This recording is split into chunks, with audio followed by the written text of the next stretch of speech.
First summative কাঁপবে রে কাঁপবে। যা করাবো তার বাইরে একটা চিন্তি প্রশ্ন তোকে দেবে না। আমি প্রাউডলি বলতে পারি, স্টুডেন্টরা এটা বলে মাধ্যমিক ভৌত বিজ্ঞান মানেই অ্যাডভেঞ্চার একাডেমি। গতানুগতিক ওয়েতে যেরকম ভাবে ফিজিক্যাল সায়েন্স চলছিল ইউটিউবের বুকে, আমি সেটাকে ভেঙেছি। ধামাকা শুরু করা যাক। হ্যালো এন্ড ওয়েলকাম সবাইকে আমার ইউটিউব চ্যানেল অ্যাডভেঞ্চার একাডেমির আরো একটা নতুন ভিডিওতে। আমি তোমাদের মেন্টর সৈকত দাস। মাধ্যমিক 2026 কাঁপিয়ে দেওয়ার পর এইবার 2027 পালা। এতদিন তোদেরকে আমি অনেক স্ট্র্যাটেজি ভিডিও দিয়েছি, আমাদের ফাউন্ডেশন ব্যাচের প্রথম ক্লাসটা দিয়েছি, বাট অফিসিয়ালি ইউটিউব ক্লাস এটাই প্রথম। আজকে থেকে তোদের জার্নি শুরু, এবং আমি তোকে এইটুকু প্রমিস করতে পারি, একদম শেষ দিন পর্যন্ত আমি এখানে দাঁড়িয়ে থাকবো। যা করাবো তার বাইরে একটা চিন্তি প্রশ্ন তোকে দেবে না, তুই বলতে বাধ্য হবি ভাগ্যিস আমি অ্যাডভেঞ্চার একাডেমি চ্যানেলটা খুঁজে পেয়েছিলাম। এটা আমার চ্যালেঞ্জ। চল আর বেশি দেরি না করে আমাদের আজকের ওয়ান শট রিভিশন শুরু করা যাক। তুই হয়তো ভাবতে পারিস দাদা এত আগে থেকে কেন করাচ্ছ? তার কারণ দেখ, ফার্স্ট সামেটিভ পরীক্ষা এবার একটু এগিয়ে আসবে ভোটের জন্য, সেই কারণে তোকে এখন থেকেই প্রিপারেশনটা ফুল দমে শুরু করতে হবে। আমার টার্গেট কিন্তু মাধ্যমিক। তুই যত ভালো করে ফার্স্ট সামেটিভের জন্য পড়বি, সেকেন্ড সামেটিভের জন্য পড়বি, টেস্টের জন্য পড়বি, তোর মাধ্যমিক তত ভালো হবে। সেই কারণে একটুও ঢিলে নয়, একদম শুরু থেকে জোর কদমে লেগে পড়তে হবে। চল দেখি ভাই, আমরা দেখবি আমাদের ফাউন্ডেশন ব্যাচের যে প্রথম ভিডিওটা দিয়েছিলাম সেখানেও এই বিষয়গুলো একটু ডিসকাস করে দিয়েছিলাম। আজকে যেহেতু ওয়ান শট দিচ্ছি সেই কারণে বিষয়গুলোকে আরেকবার করে ঝালিয়ে নেব। গ্যাসের কিছু বেসিক ধর্ম দেখ। তুই একটা গ্যাসকে যদি এরকম পাত্রের মধ্যে রাখিস, তুই জানিস গ্যাসটা তরল বা কঠিনের থেকে একটু আলাদা হয়। কঠিনের ক্ষেত্রে এই যে অণুগুলো থাকে সেগুলো খুব কাছাকাছি থাকে, আন্তঃআণবিক গ্যাপটা অনেক কম থাকে। তরলের ক্ষেত্রে ওই গ্যাপটা একটু বাড়ে, কিন্তু গ্যাসের ক্ষেত্রে গ্যাপটা অনেক বেড়ে যায়। গ্যাসের অণুগুলো একে অপরের থেকে অনেক দূরে দূরে অবস্থান করে, তাদের মধ্যে আকর্ষণ বল খুব একটা কম থাকে ভাই, অ্যাজ কম্পেয়ার টু কঠিন বা তরল। এইবার বিষয়টা জানিস তো, এই যে গ্যাসের অণুগুলোকে তুই যদি কোনো একটা পাত্রের মধ্যে রাখিস, সেটা যে পুরো পাত্রটাকে দখল করছে, এটা গ্যাসের কি ধর্ম? এটাকেই আমরা বলি গ্যাসের আয়তন। আচ্ছা দাদা, এই যে গ্যাসের অণুগুলো পাত্রের ভেতরে রাখা রয়েছে, এরা তো অনবরত পাত্রটার দেওয়ালের মধ্যে ধাক্কা মারছে, তাই না? আমি বললাম একদম। এই ধর্মটাকে কি বলে জানো? আমি বললাম কি? এইটাকেই বলে গ্যাসের চাপ।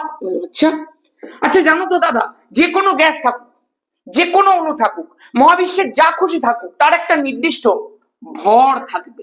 তার মানে গ্যাসের আমরা দেখ তিনখানা ধর্ম এমনি শিখে গেল, যে গ্যাসের অণুগুলোর ভর থাকে। গ্যাসকে তুই যেখানেই রাখবি সেটা পুরোটা দখল করবে, মানে ওর একটা আয়তন আছে। আবার গ্যাসের অণুগুলো পাত্রের দেওয়ালের মধ্যে ধাক্কা মারে, নিজেদের মধ্যে ধাক্কা মারে, অর্থাৎ গ্যাসের অণুগুলোর একটা চাপ আছে। আরো তোকে একটা কথা বলি ভাই, যে কোনো জিনিস তার একটা টেম্পারেচার তো থাকবে, তার মানে গ্যাসের অণুগুলোর একটা নির্দিষ্ট টেম্পারেচারও আছে। একদম পরিষ্কার আছে, একদম পরিষ্কার আছে। জানিস তো, এই যে চারটে জিনিস তোকে বললাম, একটা হচ্ছে প্রেসার, একটা হচ্ছে ভলিউম, একটা হচ্ছে টেম্পারেচার, যেটাকে আমরা বড় হাতের টি বা ছোট হাতের টি দিয়ে লিখতে পারি, তোরা এখন সব শিখে গেছিস। আরেকটা হচ্ছে ভর, যেটাকে আমি ডাব্লু দিয়ে লিখি।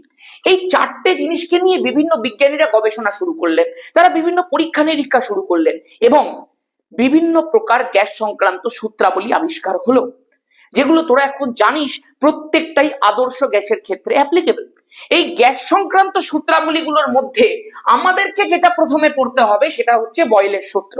তুই আমাকে বল, আমি তোকে চারটে রাশি কি কি বললাম, কাকে কাকে নিয়ে আমাকে গবেষণা করতে হবে? চাপ, আয়তন, উষ্ণতা এবং ভর। আমি এখানটাতেও লিখছি চাপ, আয়তন, উষ্ণতা এবং ভর।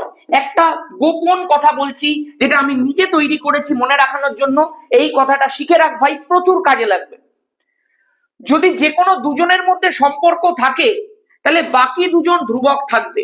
যে কোনো দুজন, তুই যদি এর আর এর মধ্যে সম্পর্ক নিস, তাহলে এইটা আর এটা ধ্রুবক থাকবে। তুই যদি এর আর এর মধ্যে সম্পর্ক নিস, তাহলে এটা ধ্রুবক থাকবে। যে কোনো দুজনের মধ্যে যদি সম্পর্ক থাকে, তাহলে বাকি যে দুজন আছে তারা ধ্রুবক থেকে যাবে। এটা কোথায় কাজে লাগবে তোদের?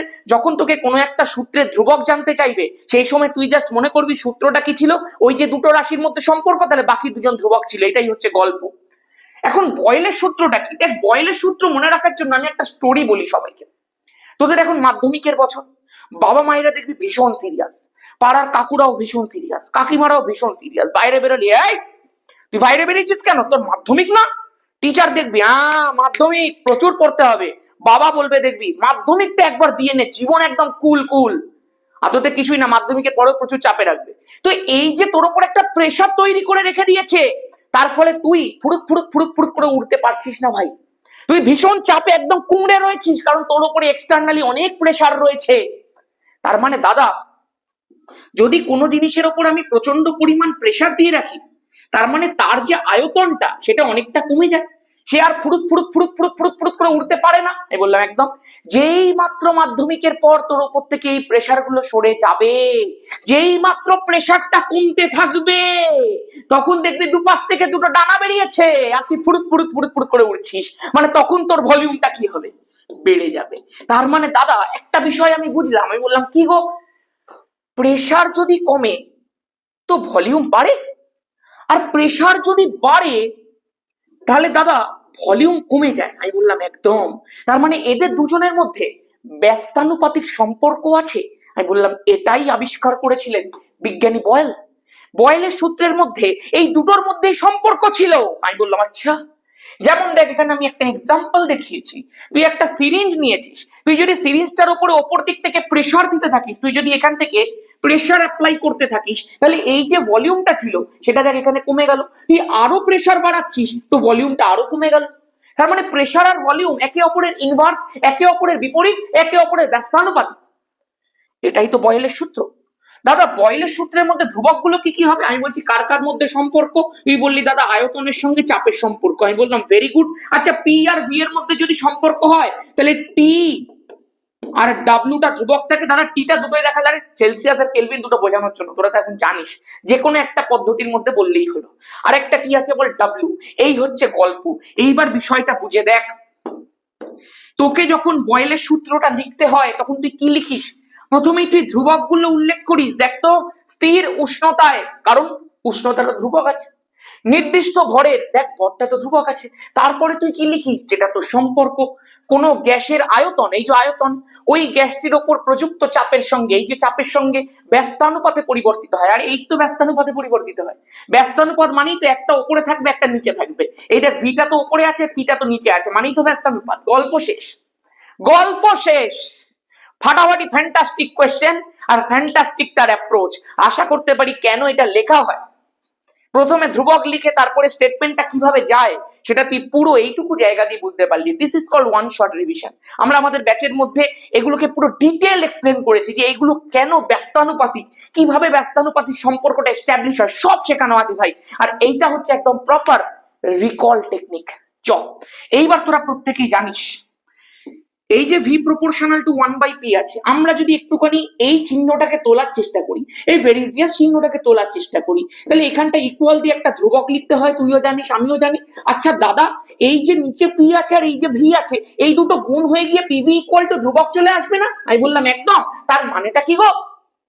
তার মানেটা হচ্ছে কোনো একটা গ্যাসের চাপ বা আয়তন যাই হোক না কেন, চাপ আর আয়তনের যে গুণফল আছে, মানে যেটা পিভি রয়েছে, সেই গুণফলের মানটা সবসময় ধ্রুবক থাকবে। চাপ কত আছে, আয়তন কত আছে আমার জানার দরকার নেই, চাপ আর আয়তনের গুণফলটা সবসময় ধ্রুবক থাকবে। তুই বললি দাদা এটা কি করে হতে পারে, আমি যদি চাপ বাড়িয়ে দিই তাহলে চাপ আর আয়তনের গুণফল কি করে ধ্রুবক থাকবে? তুমি বাজে কথা বলছো। আমি চল দেখি, একটু করেই দেখ তাহলে। তুই ধর বললি কোনো একটা গ্যাসের চাপ ছিল পি, সেই গ্যাসটার আয়তন ছিল ভি, তাহলে তুই আমাকে বল চাপ আর আয়তনের গুণফল কত ছিল? পিভি ছিল। এখন তুই আমাকে বলছিস যে আমি গ্যাসের চাপটাকে দ্বিগুণ করে দিয়েছি, তাহলে তুই দ্বিগুণ করে দে, তাহলে তুই টুপি করে দিয়েছিস। আচ্ছা তুই আমাকে একটা কথা বলতো, চাপ আর আয়তন পরস্পরের সাথে কি ব্যস্তানুপাতিক? তার মানে যদি চাপটা দ্বিগুণ হয়ে যায় তো আয়তনটা তো অর্ধেক হয়ে যাবে রে ভাই, কারণ এরা ব্যস্তানুপাতিক সম্পর্ক প্রদর্শন করে। তো একটাকে তুই যদি দ্বিগুণ করিস তার একটাকে তুই অর্ধেক করবি।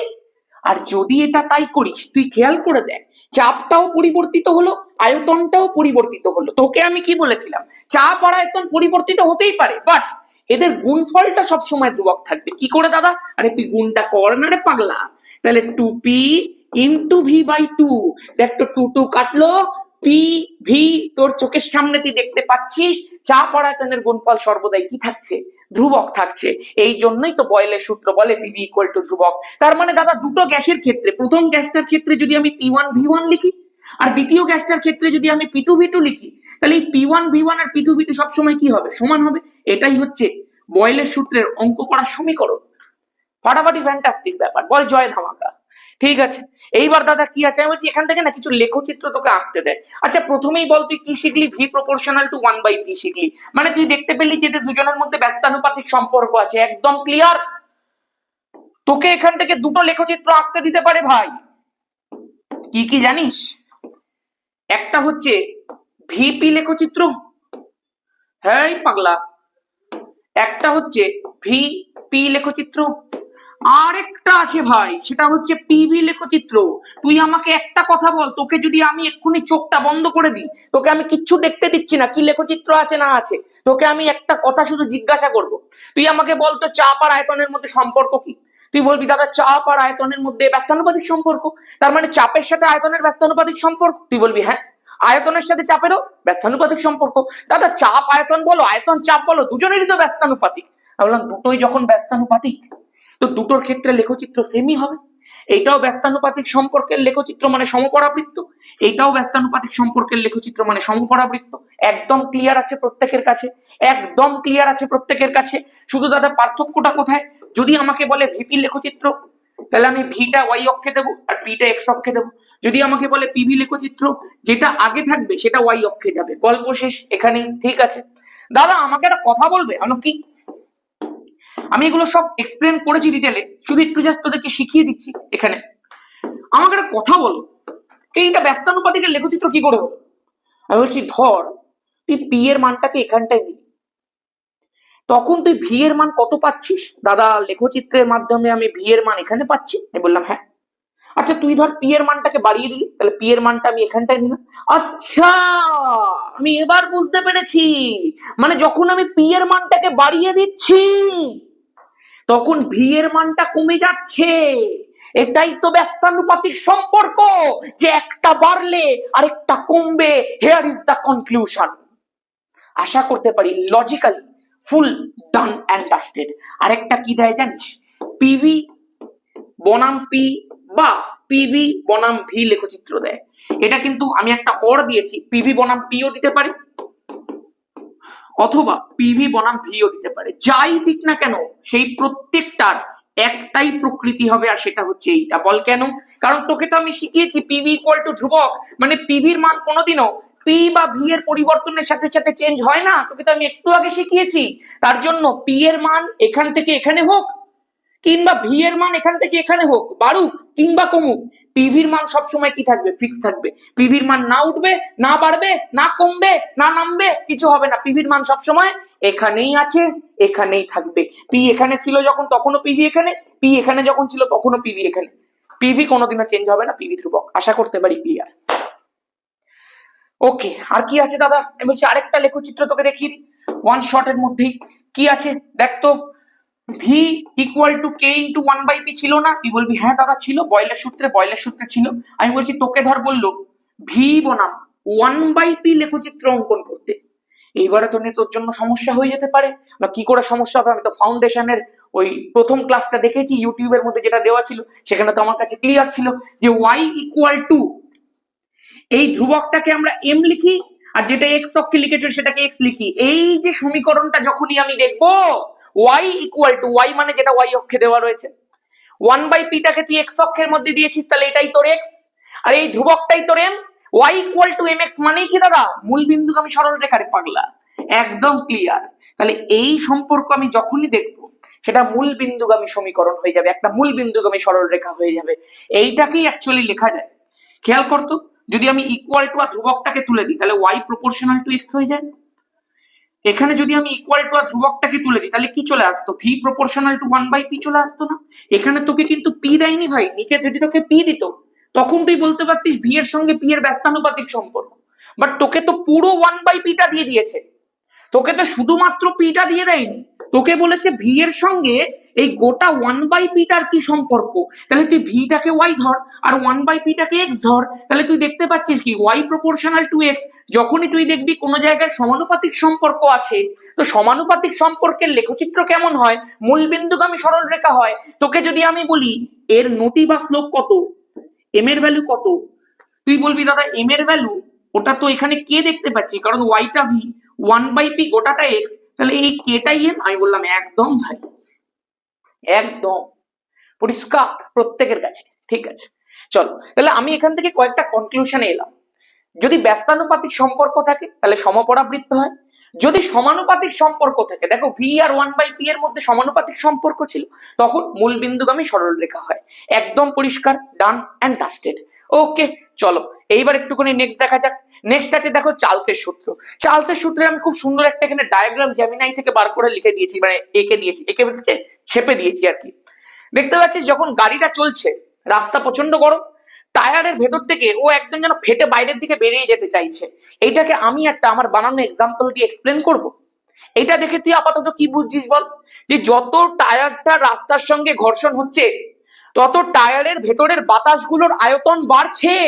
মানে দাদা, আমি বলবো এবং বলো, মানে দাদা যত এই ঘর্ষণ হচ্ছে তত টেম্পারেচার বাড়ছে, আর যত টেম্পারেচার বাড়ছে তত আয়তনটাও বাড়ছে। মানে উষ্ণতা যত বাড়ে আয়তনও তত বাড়ে, ওই জন্যই গ্যাসটা ফেটে বাইরে বেরোতে চাইছে। আমি বললাম তুই ঠিক ধরেছিস ভাই, একদম পারফেক্ট ধরেছিস। আগের বারে যেমনি একটা ব্যস্তানুপাতিক সম্পর্ক দেখানো হয়েছিল চাপ আর আয়তনের মধ্যে, এইবারে কিন্তু একটা সমানুপাতিক সম্পর্ক দেখানো হচ্ছে। এখানে দেখানো হচ্ছে উষ্ণতা যদি বাড়ে তো আয়তনটাও বাড়বে। বললাম একদম। আচ্ছা দাদা, এটা কিভাবে এক্সপ্লেন করে? ধর, আমার একটা স্টাইল আছে বলার। এটা ধর তুই নিউ মার্কেটে এসেছিস, কলকাতার নিউ মার্কেট ধর্মতলায়, প্রচুর ভিড় হয়, প্রচুর ভিড় হয় ভাই, প্রচুর ভিড় হয়। পুজোর আগে ধর তুই এসেছিস, তোর ধর কোনো একটা জামা পছন্দ হয়ে যায়, তুই দূর থেকে দেখতে পেয়েছিস ওই জামাটা ঝুলছে ওখানে, তুই দোকানের মধ্যে গেছিস, গিয়ে দেখছিস দোকানে প্রচুর ভিড়। তুই কি করবি? তোরা তো দাঁড়ানোর সময় নেই, ট্রেন মিস হয়ে যাবে। তুই এখানে একটা পকেটে ছিল তোর লাইটার, কি করতে ছিল আমি জানি না, তুই পাশ থেকে তুললি একটা কাঠের টুকরো, লাইটারটা নিলি, আগুনটা ধরালি, আর সবার পেছনে পেছনে একটু একটু করে আগুন দিয়ে দিলি। যখনই তুই সবার পেছনে পেছনে একটু একটু করে আগুন দিবি, তখন কি হবে? সবার উষ্ণতা বাড়বে। সবার যেই মাত্র উষ্ণতা বাড়বে, সব লেক লেক লেক লেক করে দৌড়াবে এদিক ওদিক এদিক ওদিক। এবার তুই পাই পাই করে সব ছুটছে এদিকে ওদিকে। তার মানে যত টেম্পারেচার বাড়লো, যত উষ্ণতা বাড়লো, যত ছ্যাঁকা লাগলো, তত সব দৌড়ালো, মানে তত আয়তন বাড়লো। এটাই হচ্ছে ব্যাপার, এটাই হচ্ছে চার্লসের সূত্র। তার মানে দাদা, এই যে পি, ভি, টি আর ডাব্লিউ চারজন ছিল, আমরা দেখতে পাচ্ছি চার্লসের সূত্রে ভি এর সঙ্গে টি এর সম্পর্ক। আমি বললাম একদম রে ভাই। তার মানে কে কে ধ্রুবক? গ্যাসের চাপ আর গ্যাসের ভরটা ধ্রুবক। আমি বললাম একদম। আচ্ছা, এই চার্লসের সূত্র তো তুই জানিস দুটো পদ্ধতিতে হয়, একটা হচ্ছে সেলসিয়াস স্কেলে, আরেকটা হচ্ছে কেলভিন স্কেলে। একদম একদম দাদা। আচ্ছা, প্রথমেই তাহলে আমরা একটুখানি সেলসিয়াস স্কেলে চার্লসের সূত্রটা পড়ি। দেখবি বইয়ের মধ্যে এক এক রকমের ডেফিনেশন লেখা থাকে, বাট আমি সবসময় যখন লিখি, আমি আমার নিজের ভাষাতে সবসময় লিখি। তোরা নিজেদের মতো করে ভাষায় লিখতে পারিস, বাট মনে রাখবি যেন ঠিক হয়। দেখ, আমি তোকে প্রথমেই বলি, যখনই এই সমীকরণটা লেখা হবে, যখনই এই সূত্রটা লেখা হবে, সবসময় তোকে খেয়াল রাখতে হবে ভি এর সঙ্গে টি এর সম্পর্ক হচ্ছে, মানে এইটা হচ্ছে সেলসিয়াস স্কেলে চার্লসের সূত্র। আমরা তো দেখলাম দুই প্রকারের চার্লসের সূত্র হতে পারে, তার মধ্যে আমরা প্রথমেই যেটা এক্সপ্লেন করব সেটা হচ্ছে সেলসিয়াস স্কেলেরটা। আর তুইও জানিস দুই রকমের টেম্পারেচার আছে, তো একটা ছোট টি, একটা বড় টি। এর মধ্যে সেলসিয়াস স্কেলের জন্য কোনটা? ছোট, ছোট হাতের টিটা। ওই জন্যই দেখ আমি ভি আর ছোট হাতের টি লিখেছি। তাহলে এখানে আমরা আপাতত বড় হাতের টিটাকে ধরবো না, কারণ এটা কেলভিন স্কেল টেম্পারেচার। এইবার চল সমীকরণটা একটু দেখানো যাক। আচ্ছা দাদা, ভি আর টি এর মধ্যে সম্পর্ক, তাহলে ধ্রুবকটা কারা কারা আছে? আমি বললাম পি ধ্রুবক আছে আর ডাব্লিউ ধ্রুবক আছে। তার মানে দাদা, চাপ ধ্রুবক আছে আর ভর ধ্রুবক আছে। তাই বললাম একদম। তাহলে দেখো তো কি লেখা আছে। স্থির চাপে দেখো চাপটা ধ্রুবক করে দিয়েছি। নির্দিষ্ট ভরের কোন গ্যাসের উষ্ণতা, আচ্ছা, প্রতি 1 ডিগ্রি সেন্টিগ্রেড বৃদ্ধি বা হ্রাসের জন্য গ্যাসটা 0 ডিগ্রি সেন্টিগ্রেড উষ্ণতায় যে আয়তন থাকে তার 1/273 যথাক্রমে বৃদ্ধি বা হ্রাস পায়। দাদা, আমি এটা পড়েছিলাম, কিন্তু কেমন ভুলে ভুলে গেছি বলে মনে হচ্ছে, যেন এক্সপ্লেনেশনটা ধরতে কোথাও যেন একটু সমস্যা হলো। আমি এটা তো বুঝলাম যে আয়তনটা বাড়ে উষ্ণতার সাথে, বাট এই সূত্রটাকে ধরতে একটু আমার সমস্যা হচ্ছে। আমি বললাম ভেরি গুড ভাই, তুই যে বলে দিয়েছিস সেটাই অনেক বড় কথা। এবার একটু মন দিয়ে শোন, আমি তোকে একটা ছোট্ট বিষয় বলছি। ধর 0 ডিগ্রি সেন্টিগ্রেড উষ্ণতায়, তুই ধর প্রাথমিক উষ্ণতাটাকে 0 ডিগ্রি সেন্টিগ্রেড ধরেছিস। 0 ডিগ্রি সেন্টিগ্রেড উষ্ণতায় তুই গ্যাসের আয়তনটাকে V0 ধরছিস, ধরে নিতে পারিস। তুই ধর উষ্ণতাটাকে 1 ডিগ্রি সেন্টিগ্রেড বাড়িয়ে দিলি, মানে 0 ডিগ্রি ছিল সেখান থেকে তুই 1 ডিগ্রি সেন্টিগ্রেড করলি। এবার তোর গ্যাসের আয়তনটা কত হলো বল? V1 হলো। এবার আমি তোকে বলতে বললাম, আচ্ছা তুই আমায় একটু বলতো এই V1 এর মান কত? তুই তখন বলবি দাদা আমি একটু চার্লসের সূত্রের সাহায্য নিই। হ্যাঁ, আমি বললাম না। তাহলে এই V1 এর ভ্যালুটা V0 যেটা ছিল, দেখ চিন্তা করে দেখ, ধর তোর কাছে একটা গ্যাস আছে, তুই ওই গ্যাসটার মধ্যে যদি টেম্পারেচার দিস, ধর তোর কাছে এতটা গ্যাস ছিল, তুই যদি এটার মধ্যে টেম্পারেচার দিস, তাহলে এই যে তোর কাছে গ্যাসটা ছিল সেটা তো থাকবেই, সেটা তো তোর থাকবেই। তারপরে এর ওপরে কিছুটা পরিমাণ বেড়ে যাবে, তাই তো হচ্ছে ব্যাপার। তার মানে দাদা এই যে V1 যেটা হবে সেইটা V0 যেটা ছিল, যেটা 0 ডিগ্রিতে আয়তন ছিল, সেটা তো থাকবেই। আর যেহেতু উষ্ণতা বেড়েছে সেই কারণে আয়তন এই V0 এর উপরে কিছুটা বেড়ে যাবে। আমি বললাম কতটা বাড়বে, না এটাই তো এখানে লেখা রয়েছে। কি লেখা রয়েছে ভাই?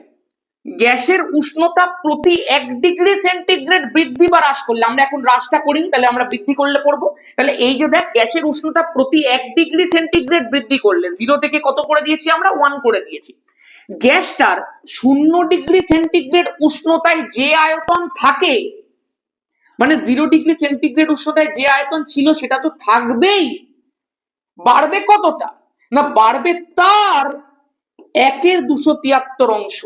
দাদা তার মানে যেটা 0 ডিগ্রিতে ছিল সেটার মানে সেটা গুণ, আমরা জানি এর মানে গুণ হয়, ছোটবেলা থেকে পড়েছি, সেটার 1/273 অংশ বৃদ্ধি পাবে। দাদা মানে দেখ, কোন গ্যাসের উষ্ণতা প্রতি 1 ডিগ্রি সেন্টিগ্রেড বৃদ্ধি করলে, 0 ডিগ্রি ছিল 1 ডিগ্রি বাড়ালাম, তাহলে এখন আয়তন হলো V1। তো এই V1টা কত হবে? না যেটা 0 ডিগ্রিতে গ্যাসের আয়তন ছিল V0 সেটা তো থাকবেই, তার মানে V0 ইন্টু তার 1/273 অংশ বৃদ্ধি পাবে। তাহলে V0 1/273 অংশ বৃদ্ধি পেল। পরিষ্কার? এইবার তুই একটু পড়। স্থির চাপে নির্দিষ্ট ভরের কোন গ্যাসের উষ্ণতা প্রতি 1 ডিগ্রি সেন্টিগ্রেড বৃদ্ধি বা হ্রাসের জন্য, তার মানে দাদা যদি আমরা এটা -1 করতাম তাহলে এখানটা জাস্ট একটা মাইনাস চলে আসতো, মানে যদি হ্রাস করি তো হ্রাস পাবে, যদি বৃদ্ধি করি তো বৃদ্ধি পাবে। আমি বললাম হ্যাঁ, এই জন্য এটা যথাক্রমে লাগানো আছে, যে হ্রাসের জন্য হ্রাস আর বৃদ্ধির জন্য বৃদ্ধি। একদম। আচ্ছা পড়ি জিনিসটা, প্রতি 1 ডিগ্রি সেন্টিগ্রেড বৃদ্ধি বা হ্রাসের জন্য আমরা এখানে বৃদ্ধি করলাম, তাহলে V0 থেকে V1 হলো গ্যাসটা 0 ডিগ্রি সেন্টিগ্রেড উষ্ণতায় যে আয়তন থাকে, তাহলে নতুন আয়তনটা কত হয়েছে? না 0 ডিগ্রিতে যে আয়তনটা থাকে সেটা তো থাকলোই, আর বৃদ্ধি কতটা? তার 1/273 অংশ। তো বৃদ্ধি কতটা? তার মানে কার? V0 1/273 অংশ। ক্লিয়ার ক্লিয়ার ক্লিয়ার, একদম পরিষ্কার। এবার দাদা, এবার যদি আমরা এটা 1 ডিগ্রির জন্য না করি, কোনো একটা নর্মাল টেম্পারেচার T এর জন্য করি, আমি বললাম তুই যখন এখানে 1 বসিয়েছিস তো তোকে এখানেও 1 বসাতে হয়েছে, তুই যদি এখানে T বসাস তাহলে তোকে ওখানেও T বসাতে হবে। তাহলে V0 plus V0 into T/273। তুই বল একদম ক্লিয়ার, আমি বলবো একদম ক্লিয়ার। ভেরি গুড ভাই, এটাই চার্লসের সূত্রের গাণিতিক রূপ, একদম পরিষ্কার। চলো এইবার চল একটুখানি দেখা যাক, বলেছে সেলসিয়াস স্কেলে চার্লসের সূত্রের লেখচিত্রটা অঙ্কন করতে। তুই আমাকে বল সেলসিয়াস স্কেলে তুই চার্লসের সূত্র কি পেলি? তুই পেলি দাদা VT = V0 plus V0 into T/273। আমি বললাম একদম। দাদা এইটা তো এই ইকুয়েশনটাই তো? আমি বললাম হ্যাঁ এই তো, দেখ না এইটাই তো পুরোটাইটা। এবার এইটার যদি আমাকে বলে লেখচিত্র অঙ্কন করতে, তাহলে আমাকে প্রশ্নটা কেমনি দিয়ে দেবে? আমি বলছি তোকে দিয়ে দিতে পারে সেলসিয়াস স্কেলে চার্লসের লেখচিত্র অঙ্কন করো, অথবা তোকে দিতে পারে সেলসিয়াস স্কেলে VT ভার্সেস T লেখচিত্র অঙ্কন করো। এই যে ছোট হাতের T দেখেই তুই সেলসিয়াস বুঝে যাবি। তার মানে দাদা আমাকে যে লেখচিত্রটা আঁকতে হবে তার Y অক্ষ বরাবর আমাকে VT প্লট করতে হবে। আমি বললাম একদম। আর X অক্ষ বরাবর আমাকে T প্লট করতে হবে, যে T ডিগ্রি সেন্টিগ্রেড স্কেলে হবে। আমি বলছি একদমই তাই। আচ্ছা দাদা এই লেখচিত্রটার প্রকৃতি কি হবে? মানে তুমি যেমনি বলে দিয়েছিলে সমানুপাতিক সম্পর্ক করলে মূলবিন্দুগামী সরলরেখা হয়, ব্যস্তানুপাতিক সম্পর্ক করলে সমপরাবৃত্ত হয়, এটা কি সম্পর্ক? আমি বললাম এটা একটু আলাদা ভাই, তুই একটু জিনিসটা মন দিয়ে দেখ। আমি ক্লাস 9 যখন তোরা পড়েছিস তখন থেকেই নিশ্চয়ই আশা করবো তুই শিখে গেছিস 2 প্রকারের সম্পর্ক হতে পারে। একটা হচ্ছে Y = mx, আর একটা হচ্ছে Y = c + mx। এইটারই একটা ভার্সন হয় Y = c - mx। এই তিনটের লেখচিত্র দেখবি আমি আমার ফাউন্ডেশন ব্যাচের ওই ভিডিওটার মধ্যেও দিয়েছিলাম, লেখচিত্র ওখানে আঁকা শিখিয়েছিলাম। আজকে জাস্ট একটু ওয়ান শটে বলে দিচ্ছি, তুই একটুখানি মন দিয়ে এই সমীকরণটাকে দেখ তো। তুই দেখতে পাচ্ছিস যেইটার সাথে তোকে প্লটটা করতে দিয়েছে, এই যে ভিটিটা, এইটাই তো তোর Y। তুই বল হ্যাঁ। আচ্ছা দাদা এই যে টিটা যেটা রয়েছে সেটাই তো আমি এক্স অক্ষ বরাবর প্লট করেছি। আমি বললাম হ্যাঁ, তার মানে টিটাই তোর এক্স। আচ্ছা এক্স এর সঙ্গে যে বাড়তি জিনিসগুলো রয়েছে, এই যে টি এর সঙ্গে যে বাড়তি জিনিসগুলো রয়েছে V0/273, ওগুলোকেই আমরা এম বলে থাকি। সামনে একটা প্লাস রয়েছে, তুই বল হ্যাঁ। এই যে V0টা রয়েছে এটা তো একটা ধ্রুবক, 0 ডিগ্রি সেন্টিগ্রেড উষ্ণতায় গ্যাসের আয়তন, সেই জন্য আমরা একটা সি বসিয়ে থাকি। তার মানে এই লেখচিত্রটা দাদা Y equal to C plus M, এই যে টি এর সঙ্গে যে বাড়তি পার্টটা রয়েছে সেটাই এম আর টিটাই হচ্ছে এক্স, তার মানে Y equal to C plus M X. আমি বললাম একদম। এবার এই প্রকৃতিটা কেমন হয় একটু মন দিয়ে দেয়। যদি কখনো তোকে Y equal to M X বলে দেয়, তার মানে সিম্পল সমানুপাতিক সম্পর্ক, তার মানে সেই লেখচিত্র মূলবিন্দুগামী সরলরেখা হয়। বাট যদি তোকে কখনো Y equal to C plus M X বলে দেয়, সেই লেখচিত্রটা সরলরেখা তো হয় কিন্তু কিছুটা উঁচু থেকে ওপরের দিকে ওঠে, কিছুটা গ্যাপ রেখে তারপরে ওপরের দিকে ওঠে। কেন? Because of the C part. এই দুটোর মধ্যে তফাৎটা কোথায়? সি এর তফাৎ ভাই। তাহলে এই যে যতটা ওপর থেকে উঠেছে এইটা, এই এতটা পরিমাণই হচ্ছে সি। আর দাদা ওপরের দিকেই কেন উঠেছে? তার কারণ এই এম এর মানটা পজিটিভ রয়েছে। এম এর মানটাই নির্ধারণ করে দেয় লেখচিত্রটা ওপরে যাবে না লেখচিত্রটা নিচে আসবে। যেহেতু এম এর ভ্যালুটা পজিটিভ আছে সেই কারণে লেখচিত্রটা ওপরের দিকে উঠেছে। আচ্ছা দাদা, যদি যদি এম এর ভ্যালুটা নেগেটিভ থাকতো, মানে Y equal to C M এর আগে যদি নেগেটিভ থাকতো, তাহলে তুমি এখানে ওয়াই ভার্সেস এক্স যখন প্লট করতে, এগুলো প্রত্যেকটাই তো আমরা ওয়াই ভার্সেস এক্স প্লট করছি, তুমি যখন এখানে ওয়াই ভার্সেস এক্স প্লট করতে তখন, আচ্ছা আমি বলো সি আছে বলে কিছুটা উঁচু থেকে হবে? আমি বললাম হ্যাঁ। আর এম এর আগে নেগেটিভ আছে বলে নিচের দিকে নামবে? আমি বললাম ভেরি গুড ভাই, এই তো তোরা শিখে গেছিস। সি যেখানেই রয়েছে সি মানে কিছুটা উঁচু থেকে, আর এম এর ভ্যালু নেগেটিভ মানে সোজা নিচের দিকে নামবে। একদম ক্লিয়ার আছে। তাহলে সি প্লাস এম এক্স মানে উপরের দিকে, সি মাইনাস এম এক্স মানে নিচের দিকে, গল্প শেষ। তার মানে এইটা কি আছে? এই যে ভিটি বসিয়ে দিয়েছি, এই যে টি বসিয়ে দিয়েছি, এই যে ভি জিরো রয়েছে এটাই তো সি পার্ট। সি পার্ট মানেই কি দাদা? একটু উপর থেকে উপরের দিকে উঠবে, কারণ এম এর ভ্যালুটা পজিটিভ আছে। Very good. এবার খেয়াল কর এই কতটা উপর থেকে উঠলো রে, এটাই তো ভি জিরো, একদম পরিষ্কার। আর দাদা উপরে উঠেছে কেন? কারণ এম এর ভ্যালুটা কত আছে? আমি বললাম এম এর ভ্যালুটা তো দাদা ভি জিরো বাই 273। আমি বললাম পজিটিভ তো? তুই বললি হ্যাঁ একদম, এই জন্যই তো উপরের দিকে উঠে গেল, এই জন্যই তো কিছুটা উঁচু থেকে উঠলো, একদম পরিষ্কার।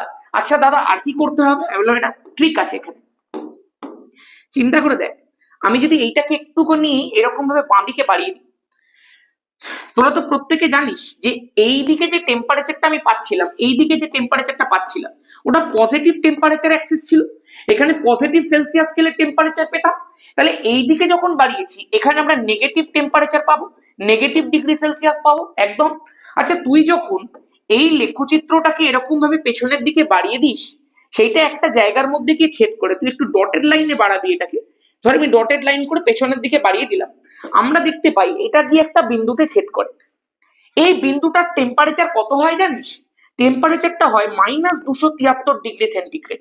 আচ্ছা তোকে যদি আমি বলতে বলি এই -273 ডিগ্রি সেন্টিগ্রেড আয়তন কত হয় রে, তুই যখন চাপে পড়ে গেছিস তুই বলি কেন? কেন দাদা আয়তন কেন পাবো না? আমি বলছি তুই এই বিন্দুটাতে কোনো ভলিউম অ্যাক্সিস পেয়েছিস?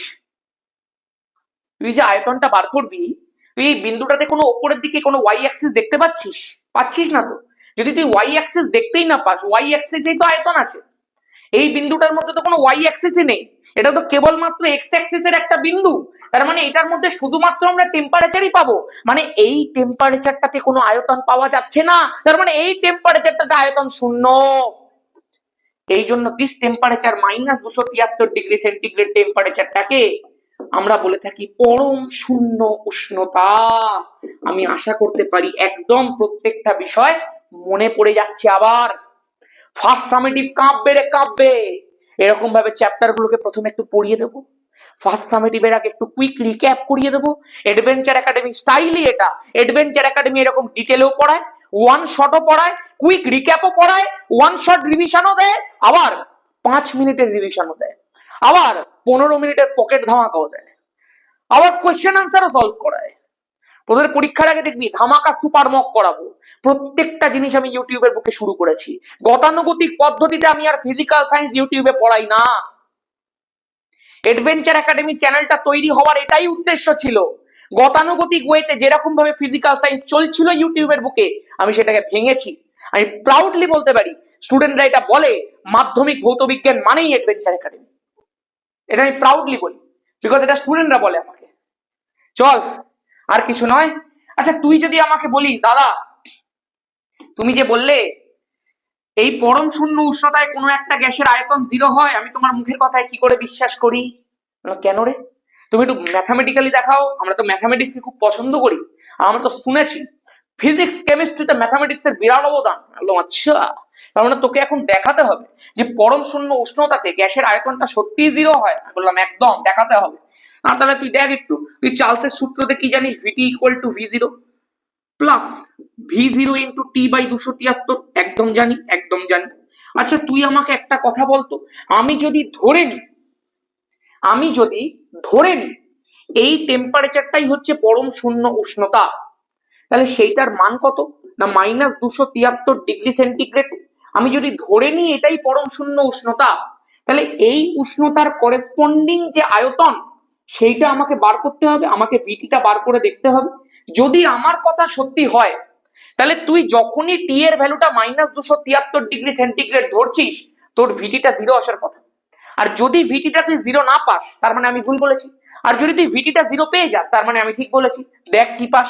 আচ্ছা দাদা, তার মানে আমি এই অঙ্কটা করব টি এর মানটা পরম শূন্য উষ্ণতা ধরে তার আয়তনটাকে বার করবো। আমি বললাম একদমই তাই, আয়তনটা বার করে দেখবো শূন্য হচ্ছে কি হচ্ছে না। আমি বললাম একদম। তাহলে দাদা ভিটি ইকুয়াল টু ভি জিরোটা কমন নিয়ে নি, 1 প্লাস টি বাই 273 লেখা রয়েছে। আমি বললাম একদম লেখা রয়েছে। জাস্ট ভি জিরো কমন নিয়েছি, কিন্তু আর কিচ্ছু করিনি। এইবার দাদা তুমি যেটা বলেছো আমি টেম্পারেচারের ভ্যালুটাকে -273 ডিগ্রি সেন্টিগ্রেড ধরে পাই, মানে এটাকে পরম শূন্য উষ্ণতা আমি ধরে নিলাম। তার মানে ভিটির ভ্যালুটা যেটা হবে আমি একটু বার করে দেখি, যদি না হয় তাহলে আমি বলছি। বলো 1 প্লাস টেম্পারেচারের ভ্যালুটা আমি বসিয়ে দিয়েছি -273, নিচে বসানো আছে 273, 273 কাটলো, প্লাস আর মাইনাসে হয়ে গেল মাইনাস। তার মানে VT equal to V zero, সামনে একটা 1 ছিল, তাহলে 1 প্লাস মাইনাসে হয়ে গেল মাইনাস, 273/273 মানে আবার একটা 1। তার মানে দাদা 1 - 1 হয়ে যাচ্ছে 0, জিরোর সঙ্গে ভি জিরো গুণ করে হয়ে যাচ্ছে 0। তার মানে -273 ডিগ্রি সেন্টিগ্রেড যেই মাত্র ধরলাম আমি ভিটির ভ্যালু পেয়ে গেলাম 0। তার মানে তুমি ঠিক বলেছিলে। তার মানে সত্যি পরম শূন্য উষ্ণতায় যে কোনো গ্যাসের আয়তন 0 হয়ে যায়। আশা করতে পারি ক্লিয়ার আছে। অবশ্যই আদর্শ গ্যাসের আয়তন, কারণ বাস্তব গ্যাসগুলো এই নিয়ম মানে না। এই গ্যাস সংক্রান্ত সমস্ত সূত্রাবলী আদর্শ গ্যাসের ক্ষেত্রেই অ্যাপ্লিকেবল, এগুলো তোরা জানিস। তোরা যদি এইরকম ভাবে নিজেদের ফাউন্ডেশন ডেভেলপ করছিস তাহলে তো খুব ভালো। আর যারা এখনো পর্যন্ত এরকম ভাবে ফাউন্ডেশন ডেভেলপ করিসনি, যারা চাইছিস আমাদের অ্যাডভেঞ্চার একাডেমি ফাউন্ডেশন ব্যাচের মধ্যে ভর্তি হবি, তারা 6289360364 এই নাম্বারটার মধ্যে যোগাযোগ কর। এই নাম্বারে তোরা হোয়াটসঅ্যাপ কর। তোরা যদি বাবা মাকে কথা বলাতে চাস ফাউন্ডেশন ব্যাচে ভর্তির জন্য, আমাকে হোয়াটসঅ্যাপ করে বলবি দাদা তুমি টাইমটা বলো, আমি তোকে টাইম বলবো, তুই বাবা মাকে বলবি ফোন করতে, সেই টাইমে আমি কথা বলে নেবো যদি তুই ভর্তি হতে চাস। ঠিক আছে? আর আমাদের যে প্রত্যেকটা ক্লাস হয়, প্রত্যেকটা ক্লাস লাইভ হয় এবং লাইভ ক্লাসগুলোর রেকর্ডেড ভার্সন অ্যাভেলেবেল থাকে। তুই যখনই ভর্তি হবি তুই শুরু থেকে সব ক্লাস পেয়ে যাবি। আমাদের গ্যাসের আচরণ এন্ড হয়ে গেছে, আমরা একটা তাপ চ্যাপ্টারটাও এন্ড করে রেখেছি, আমাদের আলো চ্যাপ্টারটা চলছে। সুতরাং তুই যখনই ভর্তি হবি তুই শুরু থেকে সব ক্লাস অ্যাজ ইট ইজ পেয়ে যাবি, নোটস পেয়ে যাবি, সবকিছু তুই পেয়ে যাবি। আমার যে লেখাগুলো রয়েছে সেগুলো তুই ভিডিও থেকে লিখে নিতে পারবি, সমস্ত কিছু তুই রেডি করে নিতে পারবি। ঠিক আছে? তবে বেশি দেরি করিস না। আমাদের আগের বছর একটাই ব্যাচ বেরোতো, সেটা ছিল ধামাকা ব্যাচ। তোরা ধামাকা ব্যাচের নাম নিশ্চয়ই শুনেছিস। ধামাকা ব্যাচ কিন্তু আগের বছরে ধামাকা করে দিয়েছিল। আমরা এই বছরে ধামাকা ব্যাচে অনেক স্টুডেন্ট বলেছিল যে দাদা আমাদের ফাউন্ডেশনটা ক্লিয়ার নেই, তুমি বছরের শুরু থেকে করো। আমি ধামাকা ব্যাচটা অগাস্টে লঞ্চ করি, অ্যাকচুয়ালি ফুল সিলেবাসের ব্যাচ ওটা। এবছরও হবে ধামাকা 2.0। আমরা ওটাকেই জাস্ট দুটো পার্টে ভাগ করে নিয়েছি। একটা করে নিয়েছি প্রথমে ফাউন্ডেশন, আর দ্বিতীয় করে নিয়েছি আমরা ধামাকা 2.0। ফাউন্ডেশনটা হচ্ছে জানুয়ারি থেকে অগাস্ট পর্যন্ত, আর ধামাকা 2.0টা হচ্ছে অগাস্ট থেকে ফেব্রুয়ারি পর্যন্ত। আর আমাদের আগের বছরের যে ফিসটা রাখা ছিল সেটা ছিল 999 ওয়ান টাইম। এবার আমরা ফিসটাকে খুব একটা বাড়াইনি ভাই। ফাউন্ডেশন ব্যাচের ফিস রেখেছি ওয়ান টাইম 499, মানে তোকে একবারই পে করতে হবে, একবারই পে করতে হবে। এবং তুই সেই পুরো সুযোগ সুবিধা পাবি যেটা একটা প্রিমিয়াম ব্যাচে পায়। তুই ভাবিস না টাকাটা কম বলে, তুই সেই সুযোগ সুবিধা পাবি না। টপ ক্লাস লেভেলের ফিজিক্যাল সায়েন্স রেডি করাবো, এমন রেডি করাবো আমুজা সিমেন্টের বেস হয়ে যাবে ভাই। তুই দেখতেই পাচ্ছিস কি তৈরি হচ্ছে। তাহলে ফাউন্ডেশন ব্যাচে কিরকম ভাবে পড়াশোনা হচ্ছে তুই ভাব। আর ধামাকা 2.0 হচ্ছে মাধ্যমিকের মাসিহা। আমি বারবার করে বলি এডভেঞ্চার একাডেমি ধামাকা ব্যাচ দো ভাই দোনোতা ভাই। মাধ্যমিকে 100 পাওয়ার জন্য তোর কাছে এডভেঞ্চার একাডেমি ইউটিউব চ্যানেল আর এই যে ধামাকা ব্যাচ সেটটা থাকতেই হবে। তোকে নাম্বার পাওয়ানোর দায়িত্ব আমার। তুই আর যা খুশি করতে পারিস ভাই, তুই ফিজিক্যাল সায়েন্সে ফুল মার্কস পাবি যদি আমি যেরকম ভাবে বলছি পড়ে নিতে পারিস। ধামাকা 2.0 এর প্রাইস যারা 499 এখানে ভর্তি হবে তাদের জন্য থাকবে 599। তার মানে এখানে 600 আর এখানে 500, টোটাল হয়ে গেল 1100 টাকা। আগের বারের প্রাইস রাখা ছিল 1000 টাকা, জাস্ট 100 টাকা বাড়ানো হলো। কিন্তু ক্লাসটা অগাস্টের পরিবর্তে জানুয়ারি থেকে শুরু হয়ে গেল। এটাই হচ্ছে পার্থক্য। মানে পুরো বছরের দায়িত্বটা আমি নিয়ে নিলাম, ফিজিক্যাল সায়েন্স তোর হাতের মুঠোয় এনে দেবো, আমি এইটুকু তোকে বলতে পারি। চল এবার হচ্ছে দেখ, চার্লসের সূত্রে যদি আমি তোকে বলি কেলভিন স্কেলের রূপটা কেমনি হয়। তোরা প্রত্যেকেই জানিস চার্লসের সূত্রের মধ্যে আয়তনের সাথে টেম্পারেচারের একটা সম্পর্ক দিতে হয়। এবার যখনই আমরা কেলভিন স্কেলের কথা বলছি, কেলভিন স্কেলের ক্ষেত্রে টিটা বড় হাতে ধরতে হয়। এবং তোরা তো জানিস ভাই যে আয়তন আর উষ্ণতা পরস্পরের সাথে সমানুপাতিক, উষ্ণতা বাড়লেই আয়তন বাড়ে। আমি বললাম একদম। দাদা এখানে ধ্রুবক কি কি থাকে? আমি বললাম গ্যাসের চাপ আর গ্যাসের ভর। এরকম লিখে দেবে না, তুমি প্রপারলি মেনশন করবে গ্যাসের চাপ আর গ্যাসের ভর। তাহলে কি লিখবো দাদা? না স্থির চাপে নির্দিষ্ট ভরের কোনো গ্যাসের আয়তন তার পরম উষ্ণতার সাথে সমানুপাতিক। দাদা পরম উষ্ণতা মানে? আমি বললাম এখানে কিন্তু অনেক ছেলে মেয়ে ভুল করে। আমি আমাদের ব্যাচের মধ্যে এই কথাটাকে বহুবার ধরে বলেছিলাম, তোকে একবার জাস্ট বলছি। পরম উষ্ণতা মানে এনি উষ্ণতা ইন কেলভিন স্কেল। কেলভিন স্কেলের যে কোনো উষ্ণতাকেই পরম উষ্ণতা বলে, কেলভিন স্কেলটাকেই অ্যাকচুয়ালি পরম স্কেল বলে। তাহলে দাদা পরম শূন্য? বললাম এটাই হচ্ছে গল্প। তুই যদি কোনো সেলসিয়াস টেম্পারেচারকে কেলভিনে করতে চাস তো তার রহস্যটা কি জানিস? ধর আমি বললাম 0°C আছে, আমি এটাকে কেলভিনে নিয়ে যেতে চাই, তাহলে আমাকে এর সঙ্গে 273 যোগ করতে হবে। বল কত হয়ে গেল? 273 হয়ে গেল। 0 + 273, তাহলে এটা চলে গেল কেলভিনে।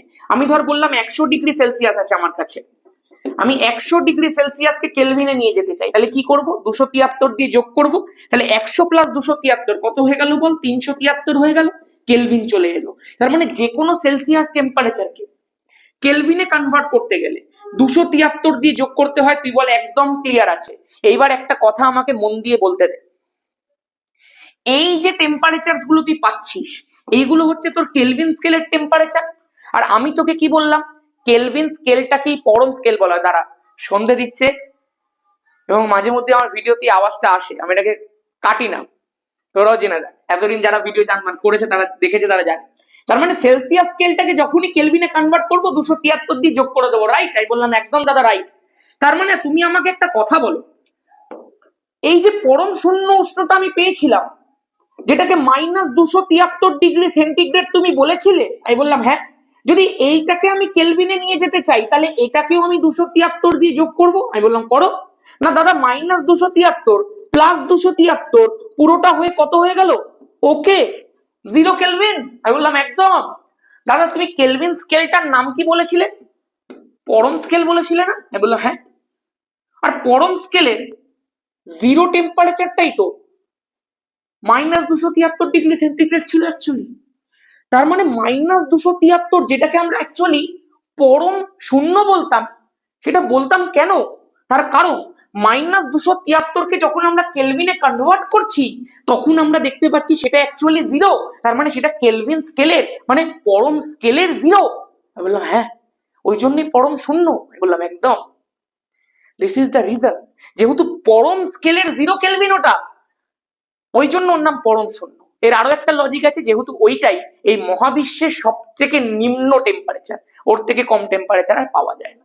ঠিক আছে, ঠিক আছে, চলো হয়ে গেছে হয়ে গেছে হয়ে গেছে। এইবার তোরা তাহলে দুটো সূত্র পড়ে নিলি, একটা দেখ দেখিয়ে দিলাম।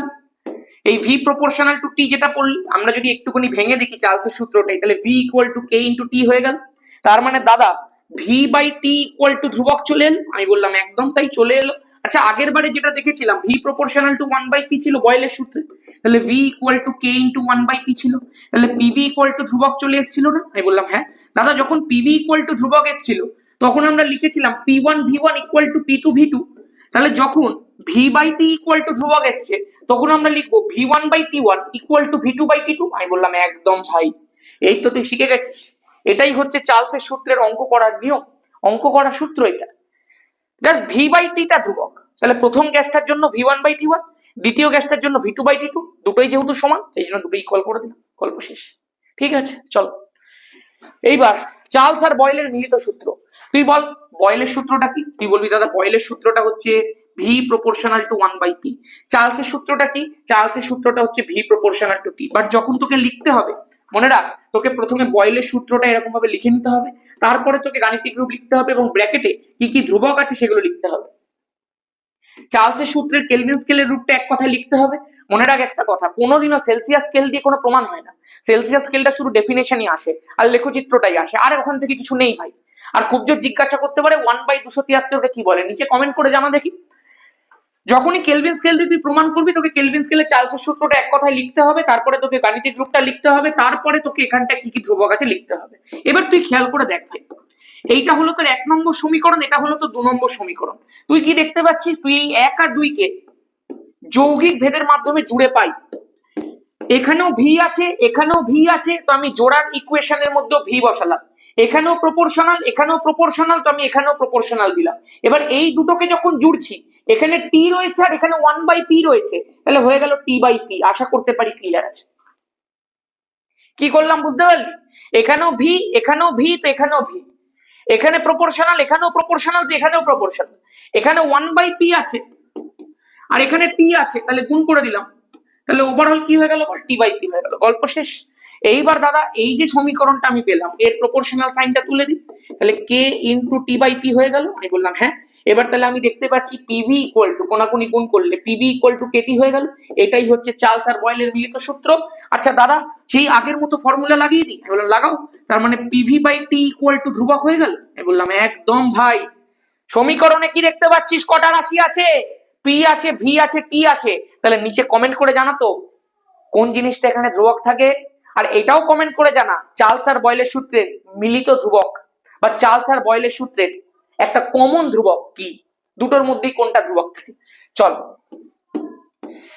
আচ্ছা তার মানে দাদা pv/t পুরোটা যদি ধ্রুবক হয়, তাহলে প্রথম গ্যাসের ক্ষেত্রে p1v1/t1 আর দ্বিতীয় গ্যাসের ক্ষেত্রে p2v2/t2, এই দুটো একদম সেম। আমি বললাম একদম। তাহলে p1v1/t1 ইকুয়াল টু p2v2/t2, এটা হচ্ছে চার্লস আর বয়েলের সূত্রের মিলিত সূত্র দিয়ে অঙ্ক করার ফর্মুলা। আমি বলছি একদমই তাই। নেক্সট এবার একটু দেখা যাক অ্যাভোগাড্রোর সূত্র। আচ্ছা, অ্যাভোগাড্রোর সূত্রটা বলার আগে আমি তোকে একটা ছোট্ট বিষয় বলতে চাই, সেটা হচ্ছে গ্যাসের ভর সংক্রান্ত। তোকে ধর আমি বললাম তুই কি কোনো গ্যাসের ভরকে বাড়াতে পারিস? তুই বলবি দাদা গ্যাসের ভর বাড়ানো মানে? মানে ধর আমি একটা গ্যাসের ভর ডাব্লিউ লিখেছি, তুই কি আর এনি হাউ গ্যাসের ভরটাকে একটু বৃদ্ধি করতে পারবি? তুই বলবি হ্যাঁ পারবো। কিভাবে?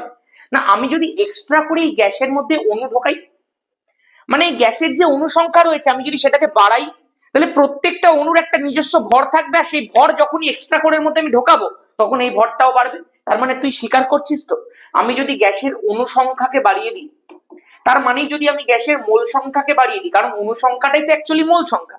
আমি যদি অ্যাভোগাড্রো সংখ্যা অণু নিই, তার মানে তো 1 মোল অণু নিয়েছি। তাহলে মোল সংখ্যা যত বাড়ছে, অণু সংখ্যা যত বাড়ছে, তত গ্যাসের ভরটাও বৃদ্ধি পাচ্ছে। তাহলে এই যে তোকে আমি 4টে রাশি বলেছিলাম পি, ভি, টি আর ডাব্লিউ, অ্যাভোগাড্রো সূত্রে কিছুক্ষণের জন্য তুই এই ডাব্লুর পরিবর্তে অণু সংখ্যা বা মোল সংখ্যা অর্থাৎ এন লিখতে পারিস, পি, ভি, টি আর এন। কারণ তোরা জানিস যদি মোল সংখ্যা বৃদ্ধি পায় তো অণু সংখ্যা বৃদ্ধি পাচ্ছে, ভরও বৃদ্ধি পাচ্ছে। সুতরাং আমি কিছুক্ষণের জন্য ভরের পরিবর্তে অণু সংখ্যা বা মোল সংখ্যা লিখলাম। একদম পরিষ্কার। এইবার মন দিয়ে শোন, অ্যাভোগাড্রো সূত্রটা এই যে 4টে রাশি বললাম পি, ভি, টি আর এন, অ্যাভোগাড্রো সূত্রে তোরা প্রত্যেকেই পড়েছিস মেনলি ভি আর এন এর মধ্যে সম্পর্ক, মানে আয়তনের সাথে অনুসংখ্যার সম্পর্ক। দাদা আয়তনের সাথে অনুসংখ্যার কেমনি সম্পর্ক হয়? তুই নিজে একটু কমন সেন্সে চিন্তা কর।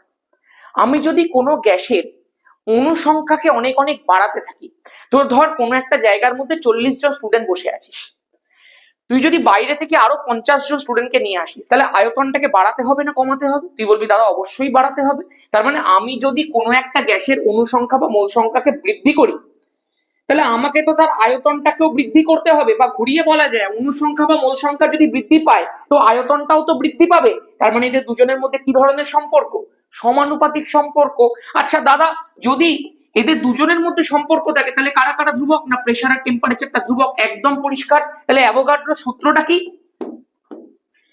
একই চাপ ও উষ্ণতায়, কারণ চাপ আর উষ্ণতা ধ্রুবক থাকে, তাহলে কি লেখা যায়? না একই চাপ ও উষ্ণতায় সম আয়তন সকল গ্যাসে সমান সংখ্যক অণু বর্তমান। কি বললাম? একই চাপ ও উষ্ণতায় সম আয়তন সকল গ্যাসে সমান সংখ্যক অণু বর্তমান। এইটাকে বোঝার জন্য তোকে ক্লাস 9 একটা কনসেপ্টে ফিরে যেতে হবে। তোরা ক্লাস 10 ওই কনসেপ্টটা কিছুটা পড়বি। কনসেপ্টটা হচ্ছে এসটিপি। যারা দেখবি আমাদের ক্লাস 9 মোলের ভিডিওটা দেখেছিলি, তারা এটা ক্রিস্টাল ক্লিয়ার ভাবে পারবি। এই যে এসটিপি কথাটা আছে, এর পুরো নাম হচ্ছে স্ট্যান্ডার্ড টেম্পারেচার অ্যান্ড প্রেশার। এই স্ট্যান্ডার্ড টেম্পারেচার অ্যান্ড প্রেশারের অ্যাকচুয়ালি তিনখানা ভ্যালু হয়। এখানে যদি আমি তোকে প্রেশারের ভ্যালু বলতে বলি তো সেটা হচ্ছে 1 atm। তোরা জানিস বায়ুমণ্ডলীয় চাপ কাকে বলা হয়? 1 বায়ুমণ্ডলীয় চাপ। গড় সমুদ্রপৃষ্ঠের 45 ডিগ্রি অক্ষাংশে 0 ডিগ্রি সেন্টিগ্রেড উষ্ণতায় 76 সেন্টিমিটার উচ্চ পারস্তম্ভের চাপকে 1 বায়ুমণ্ডলীয় চাপ বলে। তার মানে 1 atm প্রেশার মানে 76 সেন্টিমিটার উচ্চ পারস্তম্ভের চাপ। তুই বল হ্যাঁ। তার মানে 760 মিলিমিটার পারস্তম্ভের চাপ। তুই বল একদম হ্যাঁ। তার মানে দাদা এইটাই এসটিপি তে প্রেসারের ভ্যালু? আমি বললাম একদমই তাই। আচ্ছা টেম্পারেচারের ভ্যালুটা কত? টেম্পারেচারের ভ্যালু তোকে তো এক্ষুনি বললাম 0 ডিগ্রি সেন্টিগ্রেড। তো 0 ডিগ্রি সেন্টিগ্রেড মানে 273 কেলভিন। তুই বল একদম। আর দাদা ভলিউমের ভ্যালুটা কত? আয়তন, আয়তন হচ্ছে 22.4 লিটার। আশা করতে পারি তিনটে ভ্যালু মনে থাকবে। এইবার তোরা নিশ্চয়ই ক্লাস 9 এ পড়েছিলি, দেখ অ্যাভোগাড্রোর সূত্র তোর এক্ষুনি মনে পড়ে যাবে। ধর আমরা স্ট্যান্ডার্ড টেম্পারেচার এন্ড প্রেসারে মানে একই চাপ ও উষ্ণতায়, এই যে অ্যাভোগাড্রো সূত্রের যে কন্ডিশনটা ছিল একই চাপ ও উষ্ণতায়, তাহলে যখনই আমরা এসটিপি কন্ডিশন লিখলাম তার মানে আমরা চাপ আর উষ্ণতাটাকে ধ্রুবক করে দিলাম। তাহলে এসটিপি তে একই চাপ ও উষ্ণতায় আমরা যদি 22.4 লিটার অ্যামোনিয়া, আমরা যদি 22.4 লিটার কার্বন ডাই অক্সাইড নিই, আমরা যদি 22.4 লিটার হাইড্রোজেন সালফাইড নিই, তুই চিন্তা করে দেখ এই তিনটে গ্যাসই আমরা ছোটবেলায় পড়েছি, ক্লাস 9 এ পড়েছি। এসটিপি তে যে কোনো গ্যাসকে আমরা যদি 22.4 লিটার নিয়ে নিতে পারি তাহলে সেটা অ্যাকচুয়ালি 1 মোলকে নির্দেশ করে। তার মানে এইটা 1 মোল NH3, 1 মোল CO2, 1 মোল H2S। গ্যাস কি আছে জানার দরকার নেই, তিনটের আয়তন সমান মানে তিনটেই 1 মোল। এসটিপি তে রয়েছে 22.4 লিটার মানেই 1 মোল, আর 1 মোল মানে তিনটের মধ্যে অণুর সংখ্যা কত? 6.023 into 10 to the power 23, মানে অ্যাভোগাড্রো সংখ্যক। তাহলে একই চাপ ও উষ্ণতায় সম আয়তন সকল গ্যাসেই সমান সংখ্যক অণু বর্তমান। বল ক্লিয়ার, বল ক্লিয়ার, বল ক্লিয়ার। চল নেক্সট। এইবার কি আছে? আচ্ছা তোকে যদি আমি বলি ভি প্রপোর্শনাল টু এন, তো তোকে যদি আমি বলি এরকম ভি আর এন লেখচিত্র অঙ্কন করে দেখাতে পারবি? এবার নিচে কমেন্ট করে দে। আদর্শ গ্যাস সমীকরণ, দাদা চিন্তা করো। বললাম কি না, লিখতে তো পারবো, বয়েলের সূত্র লিখবো, নিয়ে বয়েলের সূত্রের গাণিতিক রূপ দেখাবো, ধ্রুবকটা লিখবো। চার্লসের সূত্র লিখবো, চার্লসের সূত্রের গাণিতিক রূপ দেখাবো, ধ্রুবকটা লিখবো। অ্যাভোগাড্রো সূত্র লিখবো, অ্যাভোগাড্রো সূত্রের গাণিতিক রূপ দেখাবো, ধ্রুবকটা লিখবো। তিনটে আমরা লিখতে পারবো। প্রথমে বয়েলের সূত্র, তারপর চার্লসের সূত্র, তারপর অ্যাভোগাড্রো সূত্র। এবার কিছুই না, 1 নম্বর সমীকরণ, 2 নম্বর সমীকরণ, 3 নম্বর সমীকরণ, নো চাপ, তিনটে সমীকরণকে যৌগিক ভেদের মাধ্যমে জুড়ে দেয়। চার্লস বয়েলের মিলিত সূত্রের সময় চার্লস আর বয়েল যুক্ত হবে, আর আদর্শ গ্যাস সমীকরণ বার করার সময় চার্লস বয়েল আর অ্যাভোগাড্রো যুক্ত হবে। গল্প শেষ। দাদা তিনটেই ভি আছে, তুমি তো শিখিয়েছো 3 জায়গায় ভি মানে একটা ভি, 3 জায়গায় প্রপোর্শনাল মানে একটা প্রপোর্শনাল। এদিকে দাদা 1/p আছে, এইদিকে দাদা টি আছে, এইদিকে দাদা এন আছে, তাহলে তিনটেকে আমি করে দিলাম গুণ, তাহলে হয়ে গেল NT/P, তাহলে NT/P। গল্প শেষ। এইবার দাদা ভি প্রপোর্শনাল সাইন তুললে একটা ইকুয়াল টু ধ্রুবক NT/P হয়ে যায়? আমি বললাম হ্যাঁ। তার মানে দাদা কোনাকুনি গুণ করলে PV ইকুয়াল টু NKT হয়ে যায়? আমি বললাম একদম হয়ে যায়। দাদা জানো তো এই সমীকরণটাকে আদর্শ গ্যাস সমীকরণ বলে। বাট এই আদর্শ গ্যাস সমীকরণের যে ধ্রুবকটা তুমি দেখতে পাচ্ছ, এই ধ্রুবকটার একটা বিশেষ গুরুত্ব রয়েছে জানো তো রসায়ন বিদ্যায়। সেই জন্য এই ধ্রুবকটাকে একটু অন্যরকম ভাবে কে এর পরিবর্তে আর দিয়ে লেখা হয় এবং পুরো সমীকরণটাকে লেখা হয় PV ইকুয়াল টু NRT। এবং এই যে আর রয়েছে, এই আরটাকে অ্যাকচুয়ালি বলা হয় সর্বজনীন গ্যাস ধ্রুবক, কারণ সব গ্যাসের ক্ষেত্রেই এর মানটা সমান। ঠিক আছে, চলো। আর এর একক আর মাত্রা প্রথমেই একটুখানি বলি, আর এর মানগুলো কি কি সেগুলো একটু এক চান্সে মনে রাখবে। আর এর তোদের সিলেবাসে 4টে মান রয়েছে।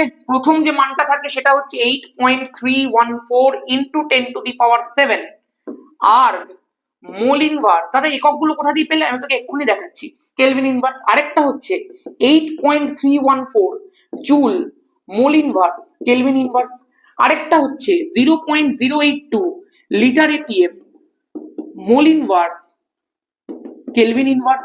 আরেকটা হচ্ছে 1.987 calorie mole inverse kelvin inverse. তুই যখন একটু হাই লেভেলে যাবি, ঠিক টেস্টের পরপর, এই টেস্টের পর বলছি, ঠিক সেকেন্ড সামেটিভের পরপর আমরা যখন ধামাকা 2.0 লঞ্চ করব, ধামাকা 2.0টা অ্যাকচুয়ালি কি একটু হায়ার লেভেল প্রিপারেশন, ফাউন্ডেশনটা কি গোড়া গোড়া প্রিপারেশন, আর তারপরে একটু হায়ার লেভেল প্রিপারেশনের জন্য ধামাকা 2.0।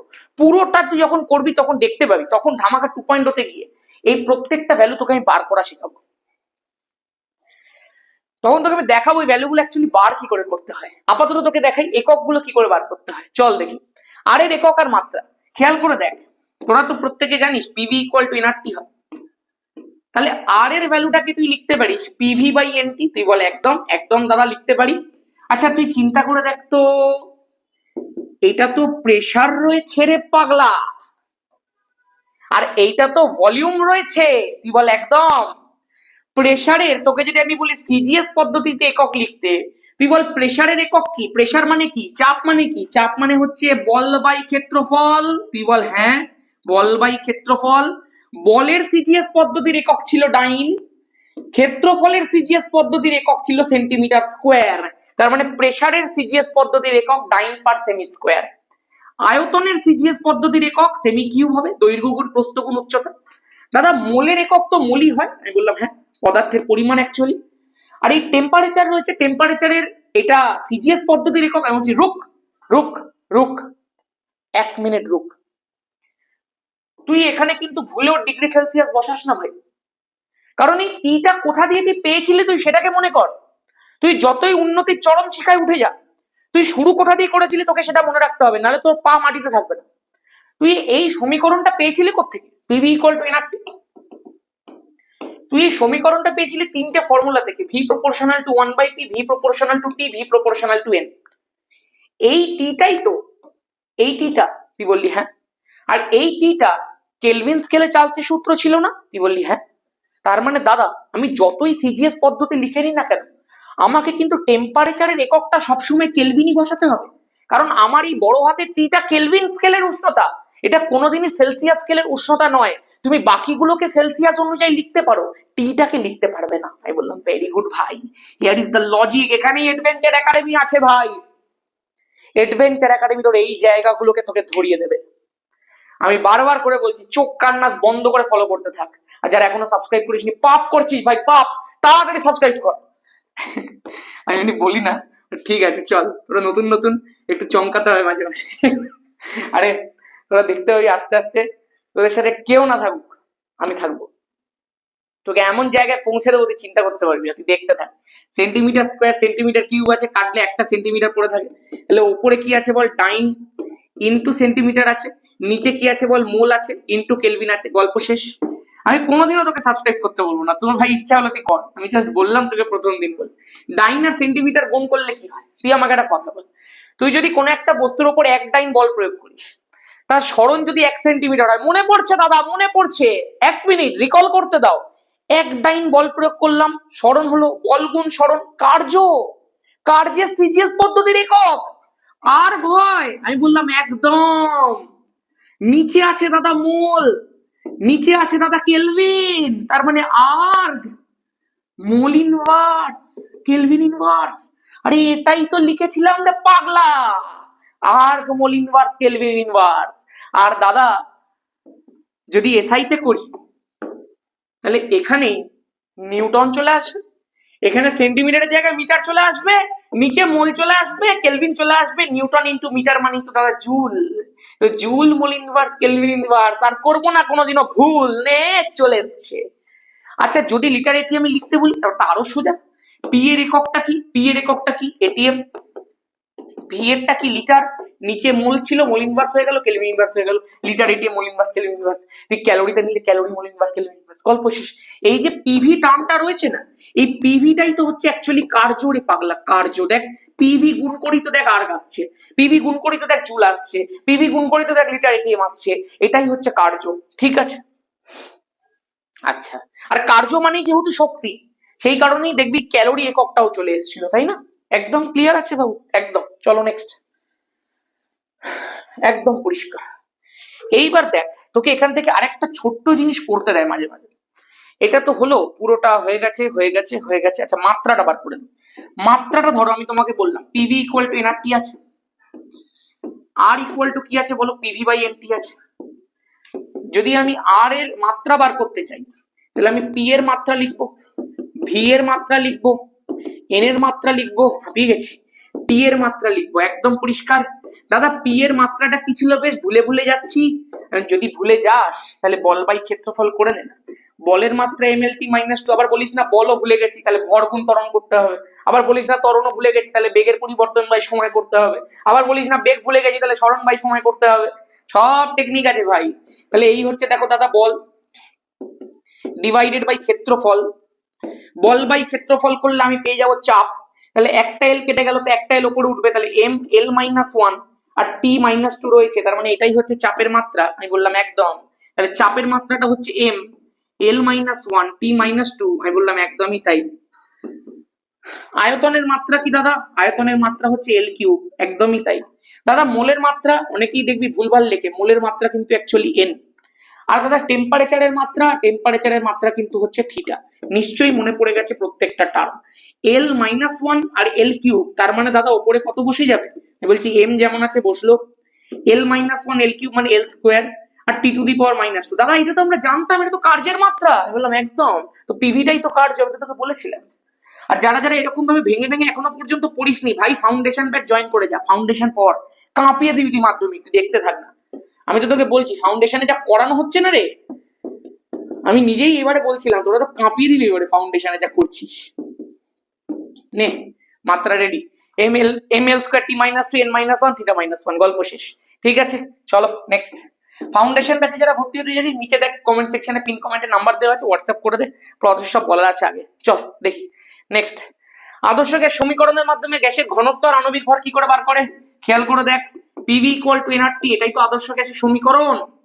তুই খেয়াল কর ভাই, এই যে মোল জিনিসটা দেখতে পাচ্ছিস, এটাকেই তো একটু ভেঙে দেওয়া যায়, কিভাবে জানিস, লেখা যায় এরকম ভাবে, শিখে রাখ যদি কেউ না জেনে থাকিস। মোল ইকুয়াল টু ভর বাই আণবিক ভর,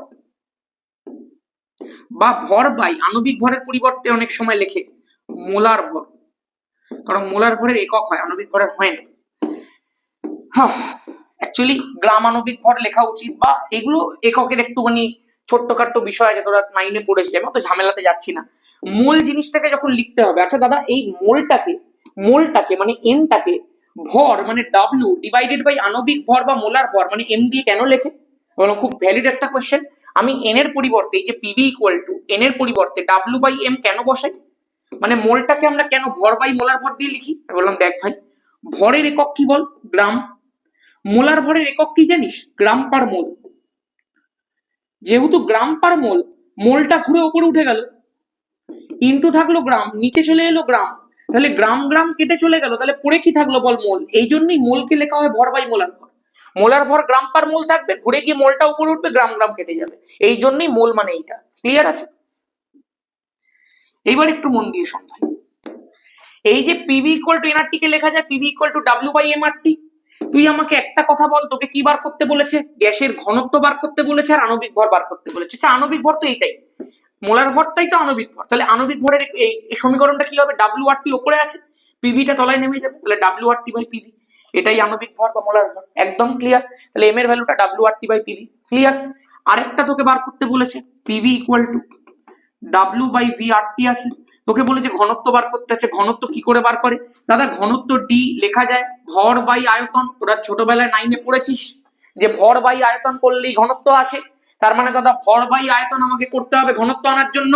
আচ্ছা তুই আমাকে একটা কথা বল, আমি এখানে ভুল করে কি ডাব্লিউ লিখে, আমি বাবা ঘনত্বই বসিয়ে দিয়েছি ভুল করে, ডাব্লিউ বাই এম আর টি, তাই না। এবার দাদা আমাকে কি করতে হবে, ডাব্লিউ বাই ভি আনতে হবে, আমি বললাম একদম। দাদা তার মানে ভিটাকে তলায় আনবো, বললাম হ্যাঁ আনতে হবে। দাদা এমটাকে কোনাকুনি গুণ করবো, বললাম হ্যাঁ করতে হবে। কিছুই না, দেখ পিভি ইকুয়াল টু এনআরটি আছে, এনটাকে ভেঙে ডাব্লিউ বাই এম লিখেছি, এবার কি করবো, ভিটাকে তলায় আনবো, এমটাকে কোনাকুনি গুণ করে পাঠাবো, তাহলে PM equal to W by V R T, একদম ক্লিয়ার।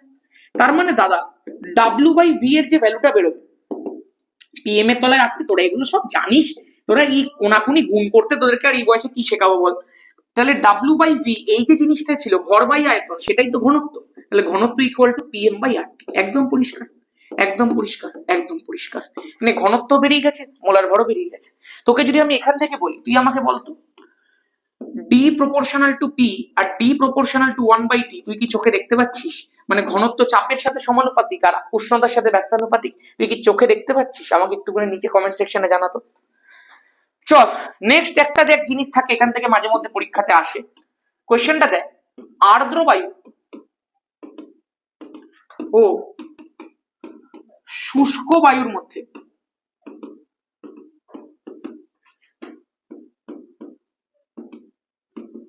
কোনটি হালকা?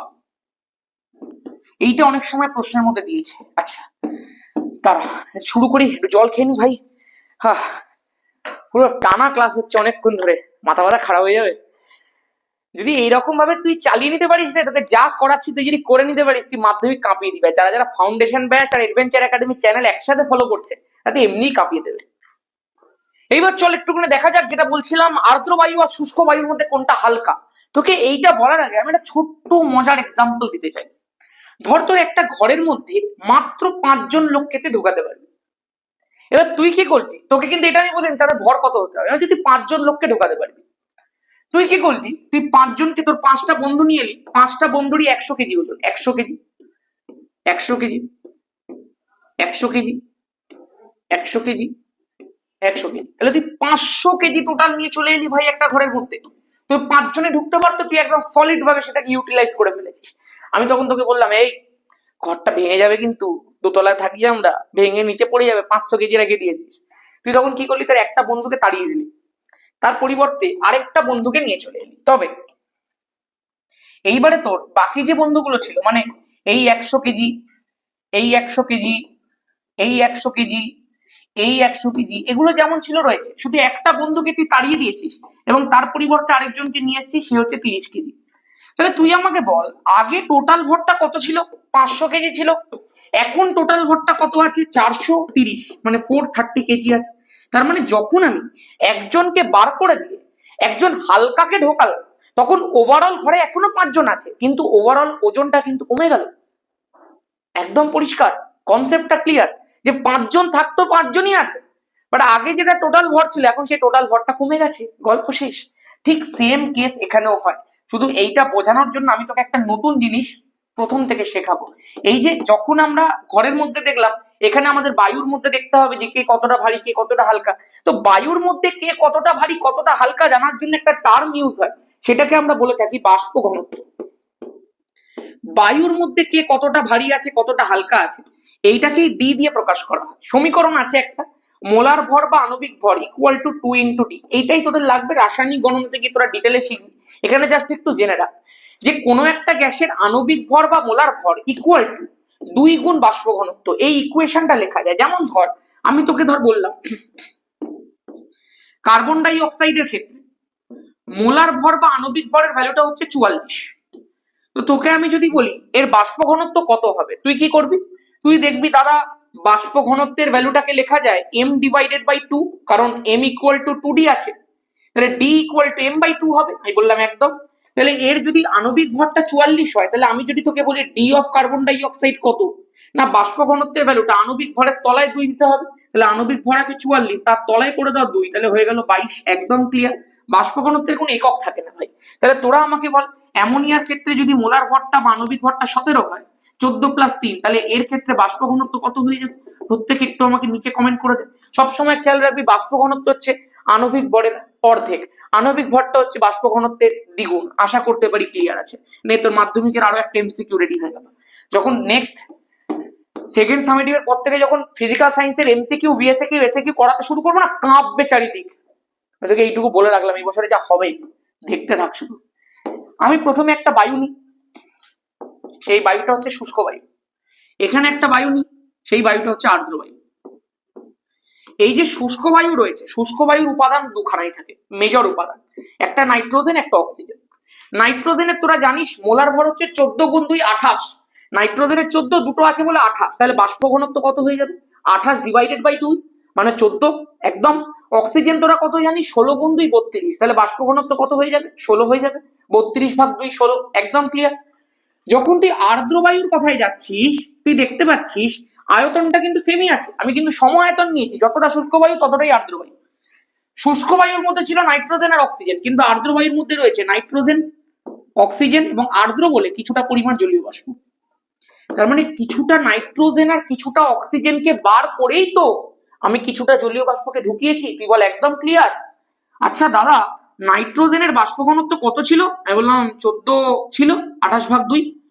অক্সিজেনের কত ছিল? 32/2, 16 ছিল। আরে জলীয় বাষ্পের কত? না, জলীয় বাষ্পের মোলার ভরটা হচ্ছে 2 + 16, 18। তাহলে এর বাষ্প ঘনত্ব যেটা হয়ে যাবে সেটা হচ্ছে 18/2, 9। তার মানে এর বাষ্প ঘনত্ব 9। এর মানেটা কি রে? মানে দাদা কিছুটা 14 আর কিছুটা 16কে বার করে আমরা কিছুটা 9 ঢুকিয়েছি। মানে ওই 100 কেজির বন্ধুকে তাড়িয়ে 30 কেজি ঢুকিয়েছি। তাহলে ওভারঅল ভরটা কি হয়ে গেছে? কমে গেছে। এই জন্যই শুষ্ক বায়ুটা ভারী অ্যাজ কম্পেয়ার টু আর্দ্র বায়ু। গল্প শেষ। বললাম একদম রে ভাই, সবগুলো কিন্তু আমার বানানো টেকনিক ভাই, এগুলো কোথাও ঝেড়ে নেওয়া টেকনিক নয়। আমাদের ভিডিও যে কন্টেন্ট গুলো তোকে আমি দিই সেগুলো এক্সক্লুসিভলি আমি নিজে তৈরি করেছি। স্টুডেন্টদের সাথে কথা বলে বলে তাদের কোন জায়গাতে সমস্যা ধরে ধরে এই টেকনিক গুলো আমি নিজে তৈরি করি।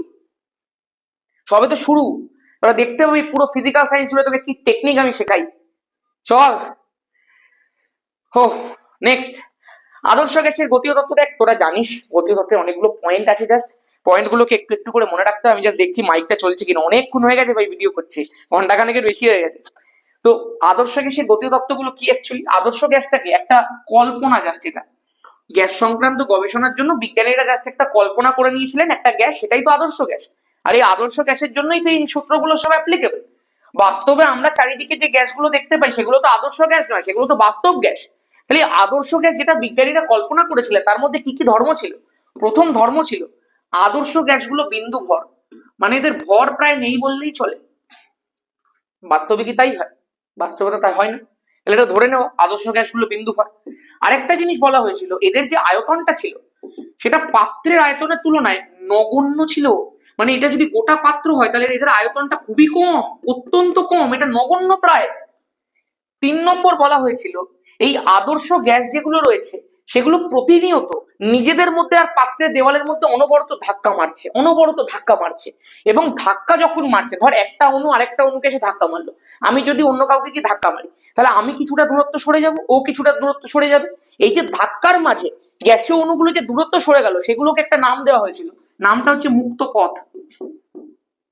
এবং পরপর দুটো ধাক্কার মাঝে যে গড় দূরত্ব সরে গেল সেটাকে কি বলা হয়েছিল? গড় মুক্ত পথ। একদম ক্লিয়ার। একটা বিষয় বলা হয়েছিল, এই যে আদর্শ গ্যাসের অণুগুলো রয়েছে এদের মধ্যে কোনো আকর্ষণ বল নেই, কোনো বিকর্ষণ বল নেই। আচ্ছা যদি এদের মধ্যে কোনো আকর্ষণ বল না থাকে তার মানে তো দাদা এদের কোনো স্থিতিশক্তিও নেই, কারণ স্থিতিশক্তিটা ডেভেলপ করে তো আকর্ষণ বল থেকেই। তার মানে এরা শুধুমাত্র গতিশীল, এদের শুধুমাত্র গতিশক্তি আছে, কোনো স্থিতিশক্তি নেই। এটা কিন্তু মাধ্যমিক পরীক্ষায় আসে। তার মানে দাদা আদর্শ গ্যাসগুলো সম্পূর্ণ শক্তিটাই কি ধরনের শক্তি? গতিশক্তি। আশা করব ক্লিয়ার। এবার জানিস তো, ধর আমি কাউকে কি ধাক্কা মারলাম, তো আমি যে বেগে যাচ্ছিলাম আমি কি ধাক্কা মারার পর সেই বেগে আর থাকতে পারবো? থাকতে পারবো না, আমি তো স্লো হয়ে যাবো। দুটো গাড়ি যদি ধাক্কা মারে দুটো গাড়ি তো থেমে যাবে। বাট আদর্শ গ্যাসের ক্ষেত্রে তা হয় না। আদর্শ গ্যাসের অণুগুলোর মধ্যে যে ধাক্কাটা লাগে সেই ধাক্কাটার প্রকৃতিটা হয় স্থিতিস্থাপক। যে কটা পয়েন্ট থেকে প্রশ্ন আসে প্রত্যেকটা পয়েন্ট তোকে আমি বলে দিচ্ছি। ধাক্কাগুলোর প্রকৃতি কেমন হয় জিজ্ঞাসা করে, স্থিতিস্থাপক প্রকৃতির। মানে মানে ধাক্কা মারার আগে আর ধাক্কা মারার পরে গ্যাসীয় অণুগুলোর বেগ সেম থাকে? হতে পারে কোনোদিন? হতে পারে না। এই জন্যই তো আদর্শ গ্যাস, কল্পনার গ্যাস। মানে ও যে বেগ নিয়ে ধাক্কা মারলো, ধর টাকলু আর পাকলু দুজনে একে অপরকে শিং দিয়ে ধাক্কা মারছে, ধাক্কা মারার আগে যেভাবে দৌড়াচ্ছিল ধাক্কা মারার পরও সেভাবেই দৌড়াচ্ছে। হতে পারে কোনোদিন? হতে পারে না ভাই। ধাক্কা মেরে তো ছিটকে যাবে, বলছে ছিটকে যাচ্ছে কিন্তু বেগ সেম থাকছে। যাই হোক, আরেকটা কি, গ্যাসীয় অণুগুলোর যে গড় গতিশক্তি আছে সেটা পরম উষ্ণতার সাথে সমানুপাতিক। এই যে পয়েন্টস গুলো আছে এই পয়েন্ট গুলো থেকে প্রশ্ন আসে। এবং এই পয়েন্টস গুলো, যে লাস্ট পয়েন্টটা আমি বললাম, সেটা যখন একটু হায়ার লেভেল প্রিপারেশন হবে তখন আরেকটু অতিরিক্ত পরিমাণ ডেসক্রিপশন তোকে দেওয়া হবে। ব্যাস, আপাতত তুই এগুলো পড়লে যথেষ্ট। ঠিক আছে। বাস্তব গ্যাসের আদর্শ আচরণ থেকে বিচ্যুতি। দেখ ভাই, বাস্তব গ্যাসগুলো এখন ধর্ণা দিয়েছে। আমরা ব্যাচের মধ্যে পড়ানোর সময় বলছিলাম এরকম ভাবে, বাস্তব গ্যাসগুলো এখন ধর্ণা দিয়েছে। বলছে এই যে তোমরা আদর্শ গ্যাসের যে ধর্মগুলো বুঝলে বা পড়লে, ওই ধর্মগুলো আমাদের নয়। আমরা বসবো ধর্ণায়, আমাদের জন্য কিছু একটা তোমাকে করতে হবে। ওদের জন্য তুমি আদর্শ গ্যাসের সমীকরণ বানিয়ে দিলে পিভি ইকুয়াল টু এনআরটি, ওদের জন্য তুমি গ্যাসের গতীয় তত্ত্ব বানিয়ে দিলে। আমরা তো ওই গতীয় তত্ত্ব মানি না, আমরা তো ওই সমীকরণ মানি না, আমরা দেবো 32 ঘন্টা ধর্ণা। তাহলে কি হবে না, ওদের জন্য ওরা কেন বিচ্যুতি প্রদর্শন করছে আগে তোমাকে জানতে হবে। যে ওরা কেন ধর্নাতে বসেছে। ওরা কি বলতে চাইছে? ওরা বলতে চাইছে ওদের একটা সসীম আয়তন আছে। মানে ওই যে বলা হলো না যে আদর্শ গ্যাসগুলোর আয়তন পাত্রের আয়তনের তুলনায় নগণ্য, এইটা ওরা মানতে চায় না। বলছে আমাদের একটা সসীম আয়তন আছে, আমাদেরকে যেখানে রাখবে আমরা সেখানে আয়তন দখল করে নেব। 2 নম্বর, আমাদের মধ্যে একটা আন্তঃআণবিক আকর্ষণ বল আছে। আমি তোকে যদি জিজ্ঞাসা করি, এই তুই যে 32 ঘন্টা ধর্নায় বসেছিস, তোর মধ্যে আন্তঃআণবিক বল আছে, আমি বুঝবো কি করে? তুই কোল্ড ড্রিঙ্কস খাস না? কোল্ড ড্রিঙ্কস খাস না তুই? কোল্ড ড্রিঙ্কস এর মধ্যে কার্বন ডাই অক্সাইড ঢোকানো হয় কি করে? আন্তঃআণবিক বল আছে বলেই তো গ্যাসটাকে তরল করা হচ্ছে, ওই জন্যই না হতে পারছে। কঠিন কার্বন ডাই অক্সাইড পাচ্ছিস কি করে? তার মানে আন্তঃআণবিক বল গ্যাসের মধ্যে রয়েছে, বাস্তব গ্যাসের মধ্যে রয়েছে, এটা তো মানতে হবে। তার মানে ওরা এই দুটো কারণের জন্য ধর্ণা প্রদর্শন করেছে। ওই জন্য এই দুটো কারণের জন্য বাস্তব গ্যাস আদর্শ আচরণ থেকে বিচ্যুতি প্রদর্শন করে। তো উপায়টা কি? এদের উপায়টা ভাবলেন বিজ্ঞানী ভ্যান্ডারওয়াল। ভ্যান্ডারওয়াল যথেষ্ট মার খেয়েছে বাস্তব গ্যাসগুলোর কাছে, নিয়ে একটা উপায় ভেবেছে। আমি জাস্ট তোকে উপায়টা বলে দিচ্ছি, খুব ইলাবোরেট বিষয়টা বলছি না, তাহলে অনেক সময় লেগে যাবে। উপায়টা ছিল যেটা, এই যে আদর্শ গ্যাসের ইকুয়েশন ছিল পিভি ইকুয়াল টু এনআরটি, এই উপায়টাকে ইলাবোরেট করা আছে আমাদের ব্যাচের মধ্যে। পরবর্তীকালে যখন কোয়েশ্চেন আনসার করানো হবে, যদি কখনো কোনো কোয়েশ্চেন পাই সেটা থেকে করিয়ে দেবো। আমি জাস্ট এখানে তোকে বলে দিই যে ভ্যান্ডারওয়াল এই আদর্শ গ্যাসের ইকুয়েশনটার মধ্যে আকর্ষণ আর বিকর্ষণ এই দুটো টার্মকে জুড়ে দিয়েছিলেন। যখনই বিকর্ষণ টার্মটাকে জুড়ে দিলেন, তার মানে আয়তন আর নগণ্য রইল না। বিকর্ষণ যখনই হলো, তার মানে আয়তন একটা সসীম আছে। আর আকর্ষণ টার্মটা যেই মাত্র আছে, তার মানে ওদের মধ্যে এই আন্তঃআণবিক বল বিষয়টাও প্রতিফলিত হয়ে গেল। এবং এইটা দেখানো যায়, আমি প্রমাণ করে দেখিয়েছি যে সত্যি একটা বিশেষ কন্ডিশন আছে, আমি সব বলছি আগে। তাহলে এখানটায় কি পরিবর্তন করা হলো? দেখ, P plus N square A by V square, এই একটা নতুন টার্ম আনা হলো। ভি এর সঙ্গে একটা টার্মকে বিয়োগ করা হলো, ভি মাইনাস এন বি, এবং পুরোটাকে লেখা হলো এনআরটি। তার মানে দাদা করা কি হলো? মানে করা হলো, দেখ, এই যে পি ছিল, পি এর সঙ্গে একটা টার্মকে যোগ করা হলো, N square A by V square, আর এই ভি থেকে একটা টার্মকে বিয়োগ করা হলো, এন বি। এখানে যে এটা দেখতে পাচ্ছি, সেই এটাই হচ্ছে ভ্যান্ডারওয়াল ধ্রুবক, এটাই হচ্ছে আন্তঃআণবিক আকর্ষণ। আর এই যে বিটা দেখতে পাচ্ছি, এটাই হচ্ছে আন্তঃআণবিক বিকর্ষণ। এটা অ্যাকচুয়ালি 11 এ আছে, কিন্তু এখন কিছুটা কিছুটা করে টেনে দিচ্ছে। ওই যে বলেছিলাম না, মাধ্যমিক নিজের লেভেল বাড়াচ্ছে, এটাই হচ্ছে বিষয়। এই হচ্ছে এই যে সমীকরণটা তুই দেখলি, প্রেসারের সঙ্গে একটা টার্ম যুক্ত করে দেওয়া হলো যেটা আন্তঃআণবিক আকর্ষণকে বোঝাচ্ছে। তো আকর্ষণ চলে এলো, তার মানে আন্তঃআণবিক বল চলে এলো, তার মানে একটা ধর্নার সমস্যা মিটে গেল। ভি থেকে একটা টার্ম বিয়োগ করা হলো, তার মানে এই বি টার্মটাই হচ্ছে আন্তঃআণবিক বিকর্ষণ। বিকর্ষণ এলো মানে সসীম আয়তন চলে এলো, তার মানে এই ধর্নাটার টার্মটাও চলে গেল। তার মানে বাস্তব গ্যাসের যে ধর্নার কারণগুলো ছিল সেগুলো সব রেকটিফাই হয়ে গেল, এবং চলে এলো বাস্তব গ্যাসের অবস্থার সমীকরণ, যেটার নাম হচ্ছে ভ্যান্ডারওয়াল সমীকরণ। একটা কন্ডিশন মাধ্যমিকে জিজ্ঞাসা করে, কোন শর্তে বাস্তব গ্যাসগুলো আদর্শ গ্যাসের মতো আচরণ করে? শর্তটা হচ্ছে উ উ উ মানে উচ্চ উষ্ণতা, আরেকটা শর্ত হচ্ছে নিচাপ মানে নিম্নচাপ। মনে রাখ, এটা উচ্চ উষ্ণতা নিম্নচাপে বাস্তব গ্যাসগুলো আদর্শ গ্যাসের মতো আচরণ করে। এবং আমি ওটা প্রমাণ করে দেখিয়েছি যে কিভাবে উচ্চ উষ্ণতা নিম্নচাপে এই ভ্যান্ডারওয়াল ইকুয়েশন, এই বাস্তব গ্যাসের সমীকরণটা পরিবর্তিত হয়ে যায় পিভি ইকুয়াল টু এনআরটি আদর্শ গ্যাসের সমীকরণে। তার মানে তো বাস্তব গ্যাস আদর্শ আচরণ করে। এই ছিল তোদের পুরো গ্যাসের আচরণ। তোকে আমি ফুল ডিটেলে গ্যাসের আচরণের ওয়ান শট করালাম। আমি আশা করতে পারি পুরো বিষয়টা তোর কাছে একদম ক্রিস্টাল ক্লিয়ার আছে। যারা যারা গ্যাসের আচরণ আগে পড়েছিলি, প্রত্যেকের কাছে বিষয়টা একদম ডান আছে, এবং প্রত্যেকে অ্যাডভেঞ্চার একাডেমির প্রথম ভিডিওটাকে এনজয় করেছিস। দেখা হচ্ছে তোদের সাথে আরো নতুন কিছু নিয়ে। তোদের যা যা দাবি আছে তোরা নিচে কমেন্ট সেকশনের মধ্যে লেখ যে তোদের কি কি চাই। মনে রাখবি, অ্যাডভেঞ্চার একাডেমি ছিল, আছে, থাকবে। প্রথম দিনেও দাঁড়িয়ে আছি, শেষ দিনেও দাঁড়িয়ে থাকবো। এটুকু তোকে কথা দিয়ে যাচ্ছি, যা করাবো তার বাইরে কিচ্ছু আসবে না। তোকে নাম্বার পাওয়ানোর দায়িত্ব আমার, তুই শুধু আমার কথাটা শুনতে থাক। তোকে যেটা করাচ্ছি তুই চোখ কান নাক বন্ধ করে করতে থাক, বাকি আমি বুঝে নেবো ভাই। অ্যাডভেঞ্চার একাডেমিকে এমনি এমনি লোকে বলে না মাধ্যমিক ফিজিক্যাল সায়েন্স মানেই অ্যাডভেঞ্চার একাডেমি। এটা আমি বলছি না, এটা ওরা বলে। কিছুদিন পরে আমি তোদেরকে বলতে বাধ্য করবো। চল, এইটা আমার চ্যালেঞ্জ। এত খাটবো তোদের জন্য যে তোরা সেটা বলতে বাধ্য হবি। ফিজিক্যাল সায়েন্সের দায়িত্ব আমার ভাই। চল, জয় ধামাকা, এটা কিন্তু আমাদের অফিসিয়াল স্লোগান।